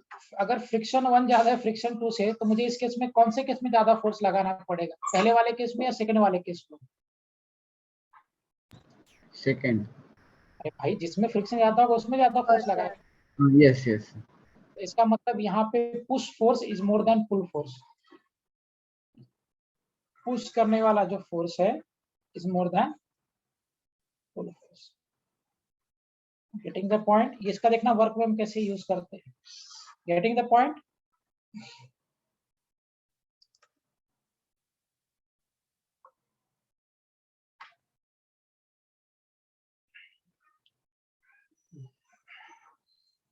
Got the point properly? अच्छा, अब ये Yes. देखो, बहुत सारे बुक्स में, इंडियन ऑथर के बहुत सारे बुक्स में ये गलती है। बहुत सारे बुक्स में क्या लिखा रहता है कि पुश करना ज्यादा टफ है पुल करने से। बहुत सारे बुक में दिखेगा तुमको, इवन एसचान में भी लिखा है स्टेटमेंट, पुलिंग पुश करना ज्यादा टफ है पुल करने से। अरे नहीं भाई, वो डिपेंड करता है एंगल के ऊपर। अगर मैं हॉरिजॉन्टल डायरेक्शन में पुल या पुश करूंगा तो जितना पुलिंग फोर्स होगा उतना ही पुशिंग फोर्स होगा, दोनों सेम होगा। हाँ, अगर मैं एक एंगल बना के उसको करूंगा तो लॉजिकल बात है, पुश करना ज्यादा टफ है कंपेयर टू पुल करने से। समझ में आ गया बात? हाँ sir. Is it fine? I am expecting कि आप लोग ये याद रखोगे। तुमसे अगर कोई पूछे कि बताओ पुल करना ज्यादा इजी है या पुश करना ज्यादा इजी है, तुम बोलना दोनों ही। मैं नहीं बता सकता हूँ जब तक आप फोर्स कैसे लगा रहे हो ये नहीं बताते हो, है ना। ये बुक से बच्चे रट लेते हैं, बच्चे के इसमें फैकल्टीज का भी बहुत फॉल्ट है, राइट। डायरेक्ट स्टेटमेंट याद रखते हैं कि पुल करना ज्यादा इजी है, पुश करना ज्यादा टफ है। नहीं, वो डिपेंड इस बात पे करता है कि मैं फोर्स किस एंगल पे लगा रहा हूँ। अगर मैं फोर्स हॉरिजॉन्टल लगा रहा हूँ तो पुलिंग और पुशिंग दोनों सेम इम्पैक्ट देगा, लेकिन अगर वो एक पर्टिकुलर एंगल पे है तो पुलिंग इफेक्ट ज्यादा होगा, पुलिंग इफेक्ट थोड़ा इजी होता है compare to pushing effect, push थोड़ा हार्ड होता है। Got the point everyone? Diya, Ishita, Naisa, Trisha, सबको समझा ये पॉइंट बेटा यहाँ तक? Yes sir. ओके फाइन, लिख लो फिर आगे बढ़ते हैं। सर ऐसा कभी हो सकता है पुल फोर्स ज्यादा हो, पुलिंग फोर्स ज्यादा हो पुश फोर्स? पुलिंग फोर्स जब भी लगाओगे तो हॉरिजॉन्टल से ऊपर लगेगा, और अगर पुलिंग फोर्स हॉरिजॉन्टल से ऊपर लग रहा है, खींच रहे हैं ना उसको, पुल कर रहे हैं। हाँ, अब डिपेंड करता है, मान लो कि तुम अगर इसको ऐसे पकड़ के खींचोगे नीचे की तरफ, ऐसे खींचेंगे, पुल करेंगे इस अंदर की तरफ, तो मुझे बताओ अगर मैं इसको अंदर की तरफ खींच रहा हूँ तो ये फ्रिक्शन बढ़ेगा कि घटेगा? फ्रिक्शन ज्यादा होगा या कम होगा? अगर मैं इसको नीचे की तरफ खींचता हूँ तो फ्रिक्शन ज्यादा होगा या कम होगा? ज्यादा हो जाएगा, क्योंकि mg प्लस ये फोर्स का भी एक कंपोनेंट नॉर्मल के बराबर हो जाए, फिर से यही फ्रिक्शन आ जाएगा। तो वो डिपेंड करता है ना। ऐसा रटने इसको बहुत सारे लोग याद कर जाते हैं, स्कूल में भी टीचर्स बता देते हैं और बहुत जगह पे एसचान बुक में भी गलती है, राइट। दैट डिपेंड्स, वो डिपेंड करता है कि मैं फोर्स किस डायरेक्शन पे लगा रहा हूँ। समझ में आ गया? Okay fine, great. चलो विल मूव अहेड, आगे बढ़े। ओके, सो वर्क में कौन कौन सा टाइप का क्वेश्चन हो गया? एक तो आपका डायरेक्ट हो गया डॉट प्रोडक्ट वाला, दूसरा हो गया आपका इंटीग्रेशन वाला जहां पे फोर्स एक्स पे डिपेंड करता है, third category was force depending on time, and fourth category was the graph. अब बात करते हैं, आगे बढ़ते हैं एनर्जी के बारे में। Energy, what is energy? How will I define energy? कैसे डिफाइन करते हैं हम लोग?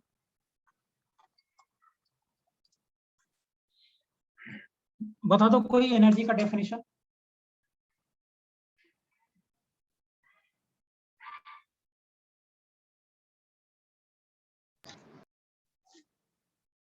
हाँ बोलो, स्कूल्स में जो पढ़ा होगा बताओ, कोई डेफिनेशन क्या है एनर्जी का? Energy is the capacity to do work. Correct, ये स्कूल का डेफिनेशन और सही definition. Energy is the capacity of doing work. किसी भी काम को करने के लिए जो कैपेसिटी होता है that is called energy, simple definition. So अगर मैं एनर्जी को सिंपली डिफाइन कर दूं, so this is defined as capacity of doing work. Capacity of doing work, काम करने के कैपेसिटी को हम लोग एनर्जी बोलते हैं, बराबर। कितने टाइप के एनर्जी होते हैं? What are the types of energy? बहुत सारा टाइप के एनर्जी होंगे, लाइक सोलर एनर्जी, मैं कुछ एक आधा लिख देता हूँ। सोलर एनर्जी, विंड एनर्जी, है ना, टाइडल एनर्जी, और आगे बढ़ेंगे तो हम लोग जियोथर्मल एनर्जी, ये अर्थ के अंदर से आता है, जियोथर्मल एनर्जी। और बताओ कुछ एक आधा तुम लोग, और क्या क्या हो सकता है? सोलर, विंड, टाइडल, जियोथर्मल लिख दिया, और क्या क्या हो सकता है? Nuclear energy. Nuclear energy actually नहीं है, हाँ लेकिन चलो ठीक, न्यूक्लियर फ्यूजन से एनर्जी मिलता है, मैं लिख देता हूँ न्यूक्लियर एनर्जी। और बोलो, और बोलो क्या क्या है। Light energy. लाइट एनर्जी बिल्कुल सही, लाइट भी एक फॉर्म का एनर्जी ही है। ओके, और other than light energy, hydro electric. Hydro electric, हाँ आएगा, ये भी सही बात है। Sir, sound. Chemical energy. हाँ बिल्कुल सही। अब हाइड्रो इलेक्ट्रिक एनर्जी हो गया, साउंड हो गया बिल्कुल सही, केमिकल एनर्जी हो गया, करेक्ट, एंड सो ऑन, ऐसे बहुत सारे फॉर्म्स ऑफ एनर्जी। और इसमें से ही एक फॉर्म है मैकेनिकल एनर्जी, है ना, इसमें से ही एक फॉर्म है मैकेनिकल एनर्जी। हमें सिर्फ इसी फॉर्म के बारे में चर्चा करना है, we have to deal about this form only, mechanical energy, है ना। तो एनर्जी के बहुत सारे फॉर्म्स है, अलग अलग टाइप के बहुत सारे फॉर्म में एनर्जी है, राइट। अब इन सभी एनर्जी में से एक जो फॉर्म एनर्जी का है, that is called mechanical energy. Getting the point. हमें इस मैकेनिकल एनर्जी के बारे में ही डील करना है। और मैकेनिकल एनर्जी को बेसिकली हम दो टाइप्स में डिवाइड करते हैं, एक को बोलते हैं kinetic energy, the second one is called potential energy. हाँ, मैं आपको बाद में बताऊंगा पोटेंशियल एनर्जी कोई एनर्जी नहीं है, काइनेटिक एनर्जी, ये पोटेंशियल एनर्जी कोई एनर्जी नहीं, ये सिर्फ फालतू का दिया है, सिर्फ हमारे कैलकुलेशन को कम करने के लिए। चलो मैं तुमसे एक बात पूछता हूँ, जरा सोच के मुझे बताना। अगर मैं ग्राउंड पे खड़ा हूँ, मान लो 10 फ्लोर का बिल्डिंग है और मैं बेसमेंट में खड़ा हूँ, तो मेरा पोटेंशियल एनर्जी कितना है? What is my potential energy? अगर मैं 10 फ्लोर के बिल्डिंग के बेसमेंट में खड़ा हूँ, तो बेसमेंट में मेरा पोटेंशियल एनर्जी कितना है? 0। 0, फाइन। अब अगर मैं वो बेसमेंट से उठ सीढ़ी के थ्रू, अगर मैं स्टेयर्स पकड़ के अगर मैं 10th फ्लोर पे चला गया, तो मेरे पास कितना पोटेंशियल एनर्जी आ गया? अगर 10th फ्लोर के बिल्डिंग का हाइट मान लो h है, तो मेरे पास कितना पोटेंशियल एनर्जी आ गया? Will I get mgh? Yes. जब मैं बेसमेंट पे था तो आपने बोला कि आपके पास सर पोटेंशियल एनर्जी 0 है, और जब मैं टॉप फ्लोर पे चला गया तो आप बोल रहे हो कि सर मेरे पास पोटेंशियल एनर्जी mgh आ गया। अब मुझे एक बात जरा बताओ, अरे भाई जब मैं बेसमेंट से टॉप फ्लोर पे गया बाय यूजिंग स्टेयर्स, तो मेरा तो एनर्जी लॉस हो गया, मैं तो थक गया। एनर्जी लॉस हो रहा है नहीं हो रहा? जब मैं बेसमेंट से टॉप फ्लोर पे जा रहा हूँ तो मेरा तो एनर्जी घट गया, हम लोग टायर्ड, थक गए, एनर्जी वेस्ट हो गया, हीट के फॉर्म में गया, बॉडी से स्वेट के फॉर्म में बाहर निकल के, बहुत सारे वेज में मस्कुलर एनर्जी का लॉस हो गया। तो भाई जब तो मैं बेसमेंट पे था तो मेरे पास ज्यादा एनर्जी था, जब मैं टॉप फ्लोर पे पहुंचा तो मेरे पास एनर्जी घट गया। तो एनर्जी बढ़ कैसे रहा है, एमजीएच आया कैसे? हाइट की वजह से। सर अगर लिफ्ट से जाओगे तो? अच्छा, अब मैं लिफ्ट से जा सकता हूँ, दैट इज ओके। अच्छा अब चलो लिफ्ट से चलते हैं। अगर मैं लिफ्ट से ऊपर जा रहा हूँ तो लिफ्ट में एनर्जी का वेस्टेज हो रहा है नहीं हो रहा, इलेक्ट्रिकल एनर्जी के फॉर्म में? लिफ्ट कैसे चलता है, बगैर इलेक्ट्रिसिटी के चल सकता है क्या? आंसर इज नो, आपको पावर तो चाहिए। तो जब मैं लिफ्ट से भी ऊपर जा रहा हूँ तो इलेक्ट्रिकल एनर्जी के फॉर्म में एनर्जी का वेस्टेज हो रहा नहीं हो रहा? तो जब मैं बेसमेंट पे था तो मेरे पास ज्यादा इलेक्ट्रिकल एनर्जी था, जब मैं टॉप फ्लोर पे गया तो इलेक्ट्रिकल एनर्जी का वेस्टेज हो गया, तो मेरे पास एनर्जी आया कहाँ से? एक मिनट, समझ में आ रहा है मैं क्या क्वेश्चन पूछ रहा हूँ आपसे? Regarding my point? Sir height की वजह से। या करेक्ट, हाइट की वजह से। अभी हाइट पे मत चलो, सिर्फ मुझे ये बताओ एनर्जी किधर से आया? मेरा एनर्जी गया ना, एक्चुअली मेरे बॉडी ने तो एनर्जी लूज किया है, तो मुझे एनर्जी आया किधर से, ये मेरा क्वेश्चन है। मैं डेफिनेशन पे भी आऊंगा, सब बताऊंगा, लेकिन पहले लॉजिकली बात करते हैं, then will go to the definition. पहले मुझे एक बात बताओ, अगर मैं ग्राउंड फ्लोर से टॉप फ्लोर पे गया, 10th फ्लोर पे गया, तो मेरा एनर्जी लॉस हुआ या नहीं, एनर्जी ड्रेन हुआ या नहीं, पहले तो ये बताइए। हुआ एनर्जी, तो एनर्जी का तो लॉस हुआ, तो आया किधर से पोटेंशियल?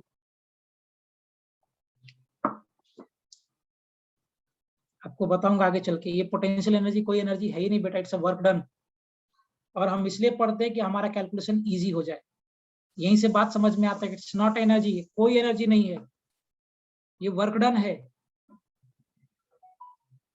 और ये वर्क डन मुझे बार बार ना निकालना पड़े, तो इसलिए हम लोग कंजर्वेटिव फोर्स के लिए पोटेंशियल एनर्जी को डिफाइन कर देते हैं।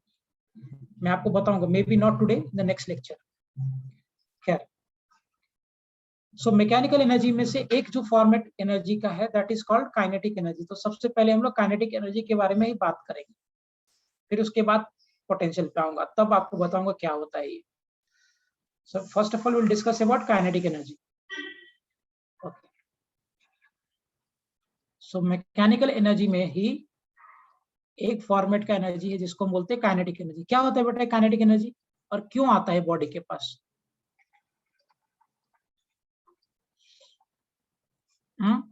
काइनेटिक एनर्जी बॉडी के पास क्यों आता है?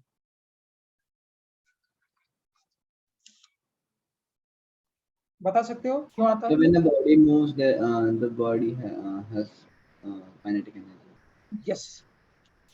लिखिए, kinetic energy is the energy possessed by body by virtue of its motion. Kinetic energy is the energy possessed by body by virtue of its motion. अगर कोई ऑब्जेक्ट मूव कर रहा है, then it will have kinetic energy.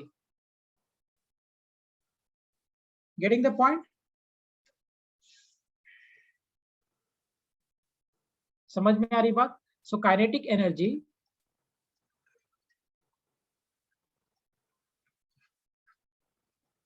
is due to motion. Simple. जैसे road पे गाड़ी चल रहा है तो उसके पास भी काइनेटिक एनर्जी होगा, फैन घूम रहा है उसके पास भी काइनेटिक एनर्जी है। जिस भी ऑब्जेक्ट में काइनेटिक एनर्जी है, इसका मतलब कि वो ऑब्जेक्ट मूव कर रहा है। सो अगर ऑब्जेक्ट में मोशन है, मतलब object will have kinetic energy. Is it clear?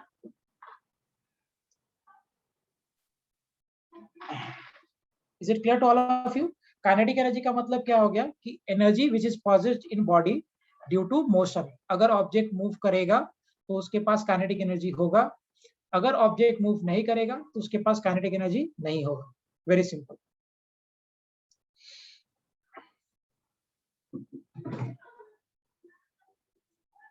Are you getting the point everyone? सबको क्लियर हो रहा है यहाँ तक बातें? काइनेटिक एनर्जी क्यों आता है बॉडी के पास में?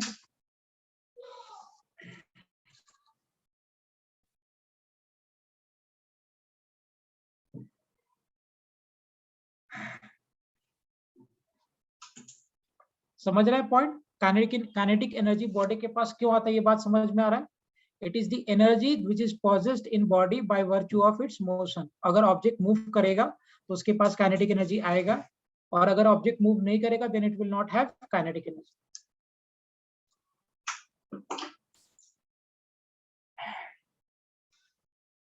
गेटिंग द पॉइंट बेटा? क्लियर हो रहा है सबको? अब देखो काइनेटिक एनर्जी, आवाज आ रहा है ना सबके पास में? Can you hear me everyone? Yes okay, अभी काइनेटिक एनर्जी का हम फॉर्मूला कैसे निकालेंगे? तो उसको निकालने का बहुत सारा तरीका है, मैं एक सिंपल वे में बता देता हूं आपको। वर्क डन क्या होता है? Force into displacement. Work done क्या होता है? Force into displacement. अगर आप ऐसे चलोगे तो, और यही जो वर्क डन होता है यही आपका काइनेटिक एनर्जी हो जाता है। So basically kinetic energy is nothing but that is work done. तो work done is equal to integration force into displacement, right? अभी हम अगर इस पे बारे में बात करें, या फिर आप सिंपल कांस्टेंट फोर्स के लिए भी करोगे तो भी आप कर सकते हो। Work done is equal to force into displacement. अच्छा, इसको क्या लिख सकते हैं हम लोग? फोर्स को क्या लिख सकते हैं हम लोग? मास इनटू एक्सेलरेशन, हाँ, into displacement. Acceleration can be written as mass into v square minus u square by 2s into s। लिख सकते हैं क्या इसको? है ना, लिख सकते हैं इसको। कैसे किया मैंने? तो v square is equal to u square plus 2s। अगर आप यहां से देखोगे so v square minus u square by 2s is equal to acceleration. तो मैंने सिर्फ एक्सेलरेशन को इसको इससे रिप्लेस कर दिया। एग्रीड? अभी s से s ये कैंसिल हो गया। So from here work done कितना हो जाएगा बेटा? Half into mv square minus half into mu square. Actually work energy theorem हो गया। Work done will be equal to half into mv square minus half into mu square. मैं work energy theorem में इसके ऊपर बाद में आऊंगा। Half into M V square minus half into M U square. तो ये जो टर्म हो गया हाफ एम वी स्क्वायर, ये टर्म हो गया half M U square, this is called final kinetic energy. और ये जो टर्म था, क्योंकि ये इनिशियल वेलोसिटी है, so initial kinetic energy. What the point? So basically अगर हम फॉर्मूला के बारे में बात करें तो काइनेटिक एनर्जी का फॉर्मूला हो जाएगा half into M V square. बस इतना ध्यान रखो आप। So the formula for kinetic energy is half into M V square. Is it clear?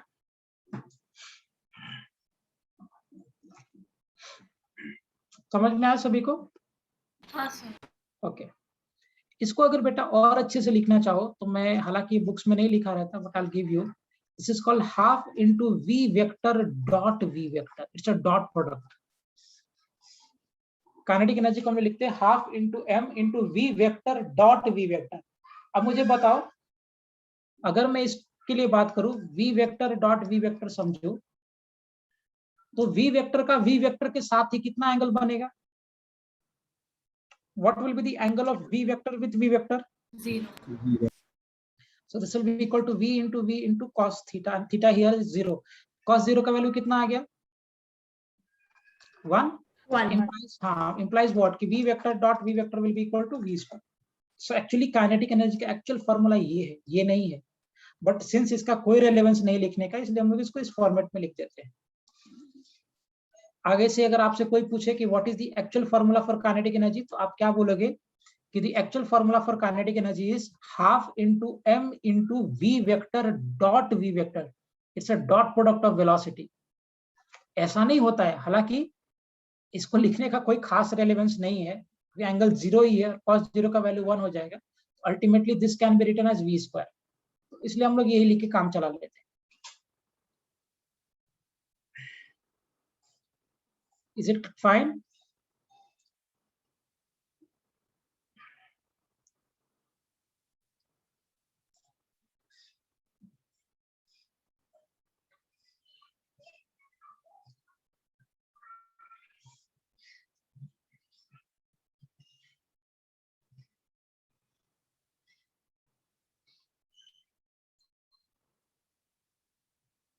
Clear हो रहा है पॉइंट सभी को? हाँ सर। ओके। काइनेटिक एनर्जी जो है वो स्केलर क्वांटिटी या वेक्टर क्वांटिटी? काइनेटिक एनर्जी कौन सा क्वांटिटी होगा, स्केलर क्वांटिटी या vector quantity? Vector. Vector. Scalar. क्यों स्केलर? क्यों?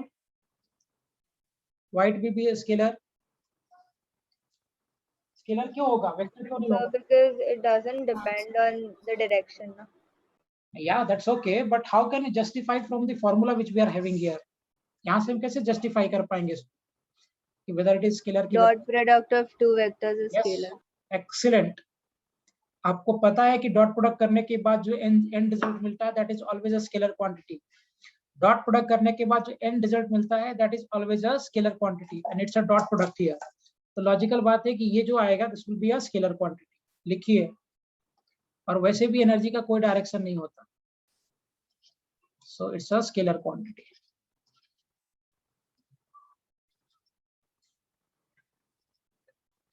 Fine, great. अच्छा, अब मुझे एक बात और बता दो, इसका यूनिट क्या होगा? What will be its unit? kg meters per second. Joule.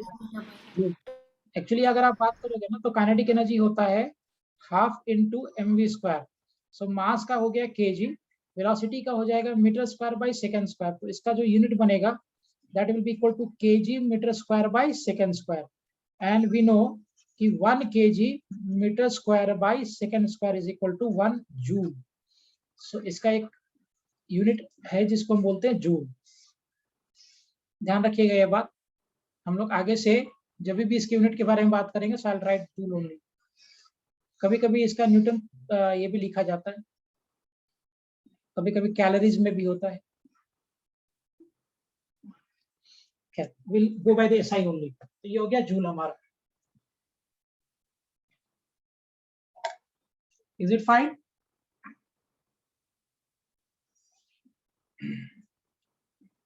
Clear है? हाँ सर। ओके, अब मुझे एक बात और बताइए काइनेटिक एनर्जी के बारे में, बहुत छोटी छोटी बातें पूछूंगा। ये काइनेटिक एनर्जी जो है, क्या ये फ्रेम ऑफ रेफरेंस पे डिपेंड करता है क्या, कि ऑब्जर्वर किस फ्रेम से देख रहा है? काइनेटिक एनर्जी क्या फ्रेम ऑफ रेफरेंस पे डिपेंड करता है?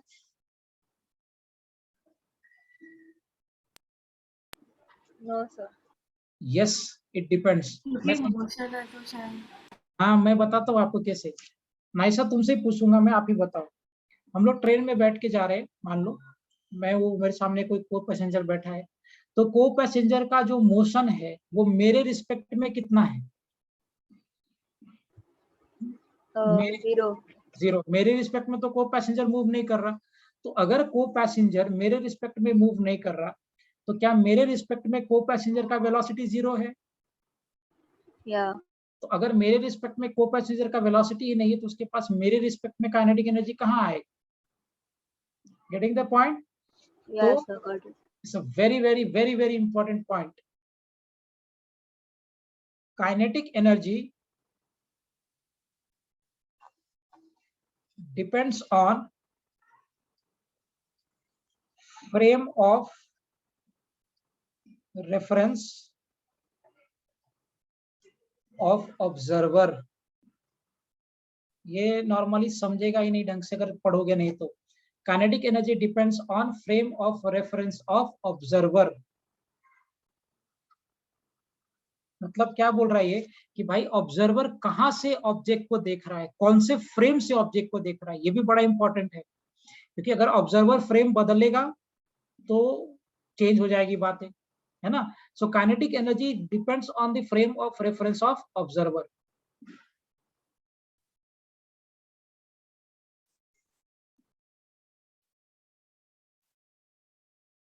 Got the point everyone? This is very important ना बेटा, सब लोग इसको मार्क करके अच्छे से लिख के रखो। Kinetic energy depends on frame of reference of observer, कि भाई ऑब्जर्वर कहां से ऑब्जेक्ट को देख रहा है, इस बात पे काइनेटिक एनर्जी डिपेंड करता है। अगर ऑब्जर्वर का फ्रेम चेंज करोगे तो काइनेटिक एनर्जी में चेंज आ जाएगा। Got the point everyone?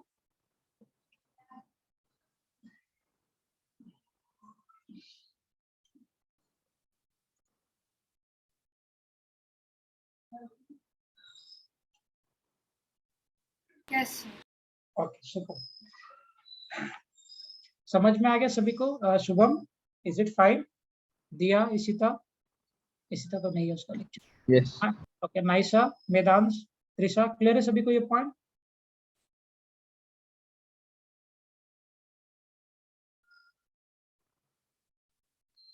Is it clear to all of you?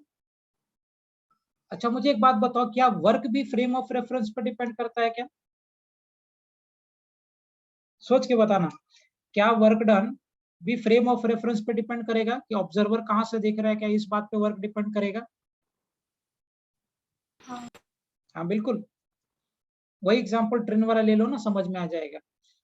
Train वाला एग्जांपल लेकर सोचोगे तो आपको समझ में आ जाएगा। तो यहां से एक और इंपॉर्टेंट पॉइंट, कि work done depends on frame of reference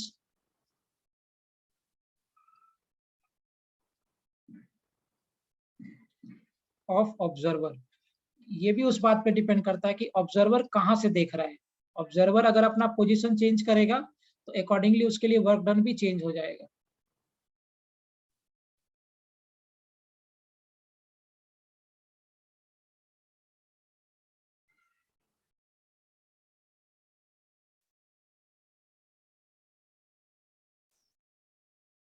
is it clear? Yes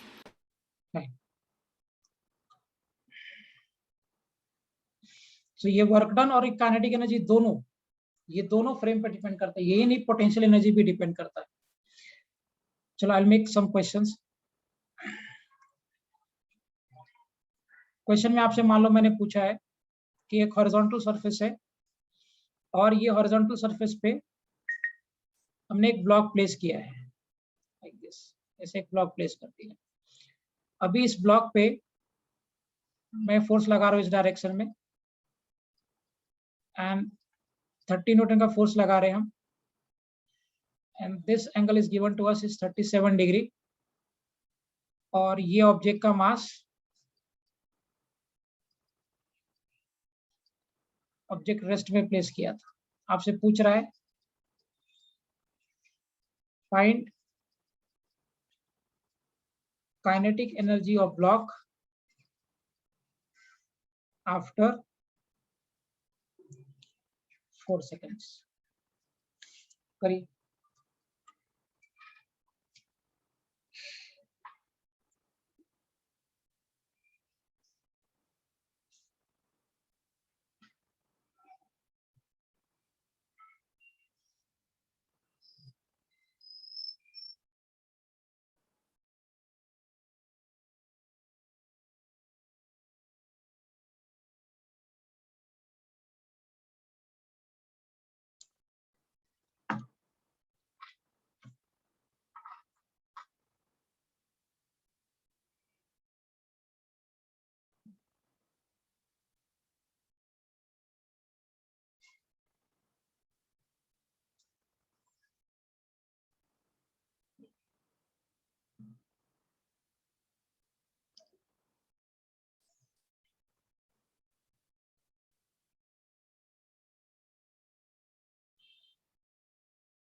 आ रहा है कि मुझे करना है?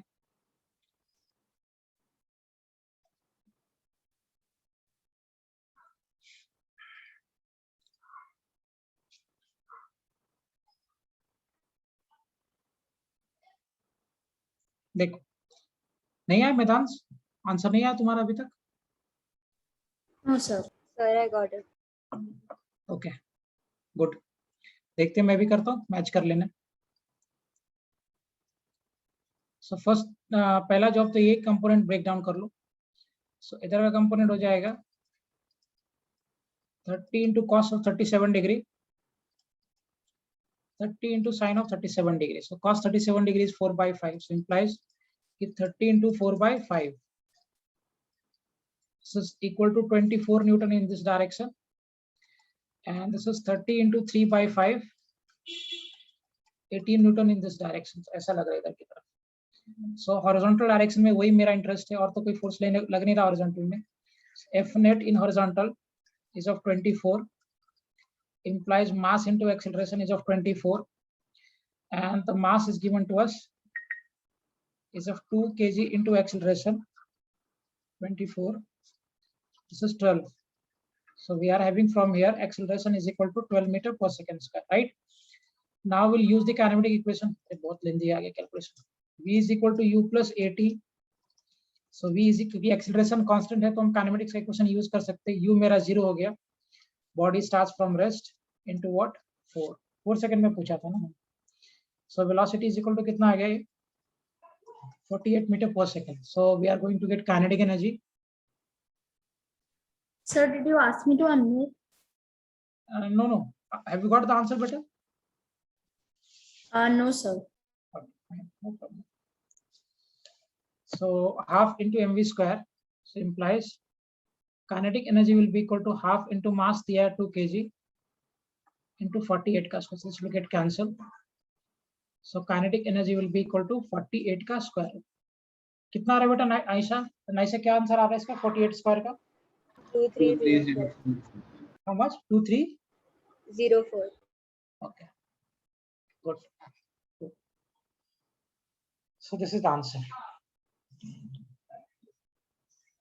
Sir, while doing work this thing, you said that work doesn't depend on the vertical component of the force. No. Yeah. So why doesn't it depend on the vertical? Now you tell me in this case, Naisha, don't remember this, first of all. ऐसा नहीं होगा कि हर बार vertical component काम नहीं करेगा। मान लो इसी case में नाइसा, अगर ये ऑब्जेक्ट वर्टिकली ऊपर जाता है इंस्टेड ऑफ गोइंग हॉरिजॉन्टल, तो उस केस में जो वर्टिकल कंपोनेंट है फोर्स का, वो वर्क डन करता है या नहीं? आइडियली करना चाहिए। आइडियली नहीं करेगा ही बिल्कुल वो। अभी मैंने क्या पूछा आपको समझ में आया? इस केस में क्या हो रहा है कि vertical component is like this और ये पार्टिकल मूव कर रहा है इस डायरेक्शन में, तो वर्टिकल कंपोनेंट और डिस्प्लेसमेंट के बीच का angle is what in this case? 90 degree. तो और मुझे पता है कि अगर फोर्स और डिस्प्लेसमेंट के बीच का एंगल 90 डिग्री होगा, so work done will be 0। अभी यहाँ पे क्या हो रहा है कि वर्टिकल कंपोनेंट ऊपर था और डिस्प्लेसमेंट सामने की तरफ था, so this was the displacement and this was the vertical component. अब वर्टिकल कंपोनेंट और डिस्प्लेसमेंट के बीच में जो एंगल फॉर्म कर रहा था इन this case was 90 degree, therefore vertical component कोई वर्क डन नहीं कर रहा। Getting the point Naisa? लेकिन तुम खुद इमेजिन करो। हाँ Sir, but I had asked that time that if the object goes up, then will the vertical component affect the work done? Yes बिल्कुल करेगा, बिल्कुल करेगा। अगर ये ऑब्जेक्ट ऊपर जाएगा तो वर्टिकल कंपोनेंट ही वर्क डन करेगा, तब हॉरिजॉन्टल कंपोनेंट वर्क डन नहीं करेगा, because horizontal component is like this and displacement is in this वे। तो डिस्प्लेसमेंट ऊपर की तरफ है, हॉरिजॉन्टल कंपोनेंट इधर की तरफ है, so again it is making 90 degree. ये जो हॉरिजॉन्टल कंपोनेंट है ना, वो 90 डिग्री का एंगल बना रहा है डिस्प्लेसमेंट के साथ में। तो अगर ये ऑब्जेक्ट वर्टिकली ऊपर गया रहता तब हॉरिजॉन्टल कंपोनेंट वर्क डन नहीं करता, and since it is moving horizontally तभी वर्टिकल कंपोनेंट वर्क डन नहीं करेगा। Getting the point Naisa? समझ में आया ये पॉइंट? Okay, sir. समझ में आया प्रॉपर्ली? कुछ डाउट है तो पूछो फिर से। नाइसा समझ में आया और is it clear? Sir, no, the confusion was because that time you said that the vertical component won't affect even if the body goes up. Sir कुछ मिसअंडरस्टैंडिंग हुआ आपको। Vertical component will not do work in this case when it is moving horizontally. Obvious ही बात है ना बेटा, work done कभी नहीं होता। आप सोच कर देखो, मैंने स्टार्टिंग में आपको ये केस बताया हो सकता है मैंने बताया होगा कि इस केस में वर्क डन नहीं कर रहा है। वर्क डन का क्या फॉर्मूला होता है? What is the formula for work done? F S cos theta, ये होता ना फॉर्मूला नाइसा। अभी अगर आप इमेजिन करो ये बात को, I am taking a block here, मान लो ऐसा, और इस ब्लॉक पे इस डायरेक्शन में हॉरिजॉन्टल कंपोनेंट का फोर्स लग रहा है Fx और इधर की तरफ फोर्स लग रहा है Fy। अब मुझे एक बात बताओ, this is your vertical component and this is my horizontal component. अगर ये ऑब्जेक्ट इधर जाता, डिस्प्लेसमेंट इधर होता, तो ये जो वर्टिकल कंपोनेंट है फोर्स का, उसके साथ डिस्प्लेसमेंट का एंगल कितना बनता? 90 डिग्री। तो वर्टिकल कंपोनेंट वर्क डन नहीं करेगा इस केस में, बराबर। तो इस केस में क्या हो, अगर displacement is in this way ना, then this vertical component will not do any kind of work. And why vertical component will not do work? Because the angle made by vertical component with displacement is 90 degree. Therefore, it will not do work. Agreed? Nice. Yes. Okay. अब तुम ही मुझे बताओ, how come it is possible कि अगर ये object ऊपर जाता, मतलब displacement would be in the vertical direction. अभी अगर डिस्प्लेसमेंट वर्टिकल डायरेक्शन में है, देन ये जो वर्टिकल कंपोनेंट है इसका डिस्प्लेसमेंट के साथ कितना एंगल फॉर्म कर रहा है? 0 डिग्री, क्योंकि vertical component is in upper direction और डिस्प्लेसमेंट भी ऊपर की तरफ ही हो रहा है। तो इस केस में डिस्प्लेसमेंट और वर्टिकल कंपोनेंट के बीच में कितना एंगल फॉर्म कर रहा है? Is it 0 degree here Naisa?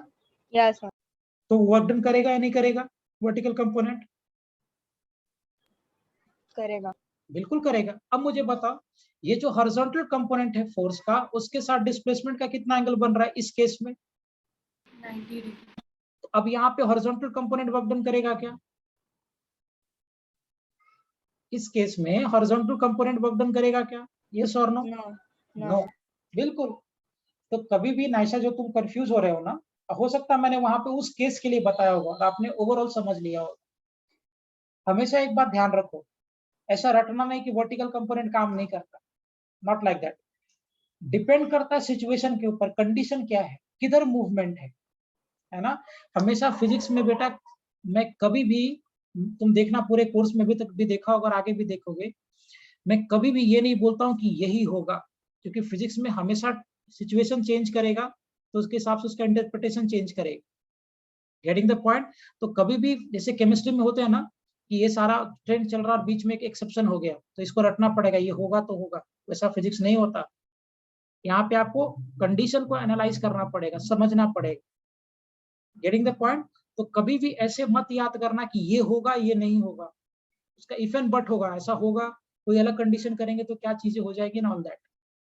Getting the point Naisa? तो वर्टिकल, हाँ, तो वर्टिकल कंपोनेंट भी वर्क कर सकता है, हॉरिजॉन्टल भी वर्क कर सकता है। इट डिपेंड्स कि डिस्प्लेसमेंट किस डायरेक्शन में हो रहा है, वो उस बात पे डिपेंड करता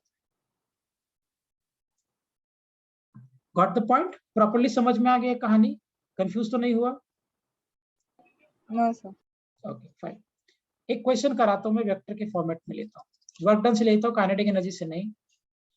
मान लो कोई फोर्स लग रहा है, F vector is equal to 2i cap plus 3j cap plus 2k cap newton है,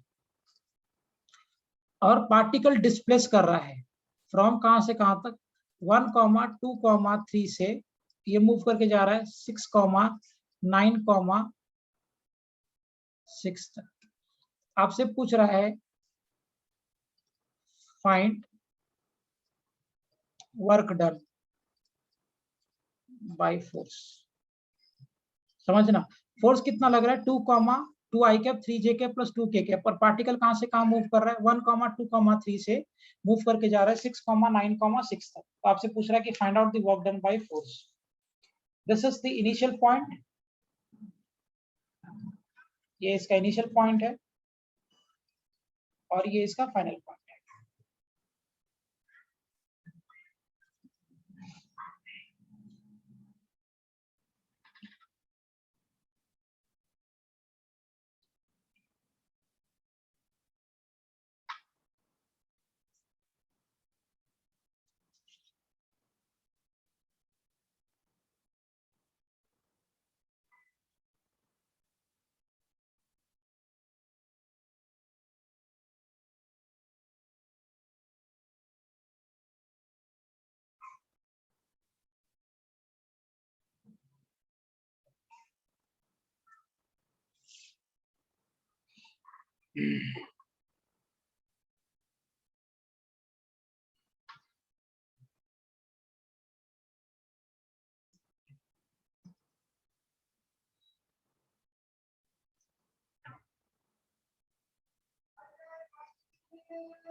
आया किसी का आंसर? शुभम, कैलकुलेट हो पाया? No, sir, I'm doing. Okay good, Sir, I got it. Very good nice. कैसे किया बेटा, explain? Sir, I'm not sure if it is right. No problem, explain कैसे किया, no problem. Sir, I found the distance along the x-axis and y-axis and z-axis respectively, okay, and then the forces in each direction, and then the work done in each direction, and then I added it to find the total work. okay, now what was the displacement in x direction according to you? 5 unit. Okay, and along y, 7, along z? 3. Excellent, very good. जो तुमने किया मैं उसी चीज को थोड़ा सा अच्छे से अरेंज करके बताता हूँ। Particle is moving from 1 comma 2 comma 3. Excellent, nice, good, very good. 1 comma 2 comma 3 and the particle is reached to 6 comma 9 comma 6. तो पहले तो displacement लिख दो. Displacement will be what? x2 minus x1 of I cap plus y2 minus y1 j cap. थोड़ा मैं अच्छे से arrange करके लिख रहा हूँ नाइसा, लेकिन जो तुमने किया वही मैं भी कर रहा हूँ. Plus z2 minus z1 of k cap implies displacement vector x2 is what? 6. ये कितना हो गया? -1 I cap प्लस y2 कितना है? 9. स्टार्ट कहां से कर रहा है? 2 j cap प्लस z2 कितना है? 6. स्टार्ट कहां से कर रहा है? 3 k cap implies what? Displacement is 5 I cap plus 7 j cap plus 3 k cap. Implies अगर आप वर्क डन के बारे में बात करोगे, so this is what? F vector dot S vector. Implies work done will be equal to F कितना है बेटा? That is 2 I cap plus 3 j cap plus 2 k cap dot displacement is what? 5 I cap plus 7 j cap plus 3 k cap. Dot product निकालने हमने को आता ही है, वैसे ही कर लेना है. So 2 into 5 that will be 10 plus 3 into 7 that is what? 21 plus 6. So implies work done कितना हो जाएगा? 31 plus 6. So therefore 37. Is it the answer? Naisa, ये किया था तुम्हारा, ये ऐसे किया Yeah, था? sir. Good, super. Medansh, Shubham, Diya, समझ में आया बेटा सभी को? Yes, sir. Okay fine. Yeah, sir. Okay great. ठीक ठीक, समझ में आ गया आज का लेक्चर ढंग से सभी को? Yes, sir. Fine, we'll wind up for today. I'll take the DPP maybe by today or by tomorrow, and I'll upload another DPP most probably by tomorrow. आज तो नहीं करेंगे. Sir, I just had one last thing to this thing. Yeah. Sir, actually our exams are beginning from next week, Tuesday. Okay. So, it would be preferable if there were no classes on Thursday and Sunday that time. Yeah, fine, we'll discuss. सभी का exam है? For Euroschool, yes. Okay, fine. So I guess 6 or 7 students are there from Euroschool, no? Yeah. Fine. So we'll not keep lectures on the. Okay, Next. sir. Thank you. ठीक, समझ में आ गया इसका सभी को? Clear to everyone? Yes. Fine. ठीक, we'll wind up for today. Bye, sir. Bye, sir. Thank you, sir. Bye.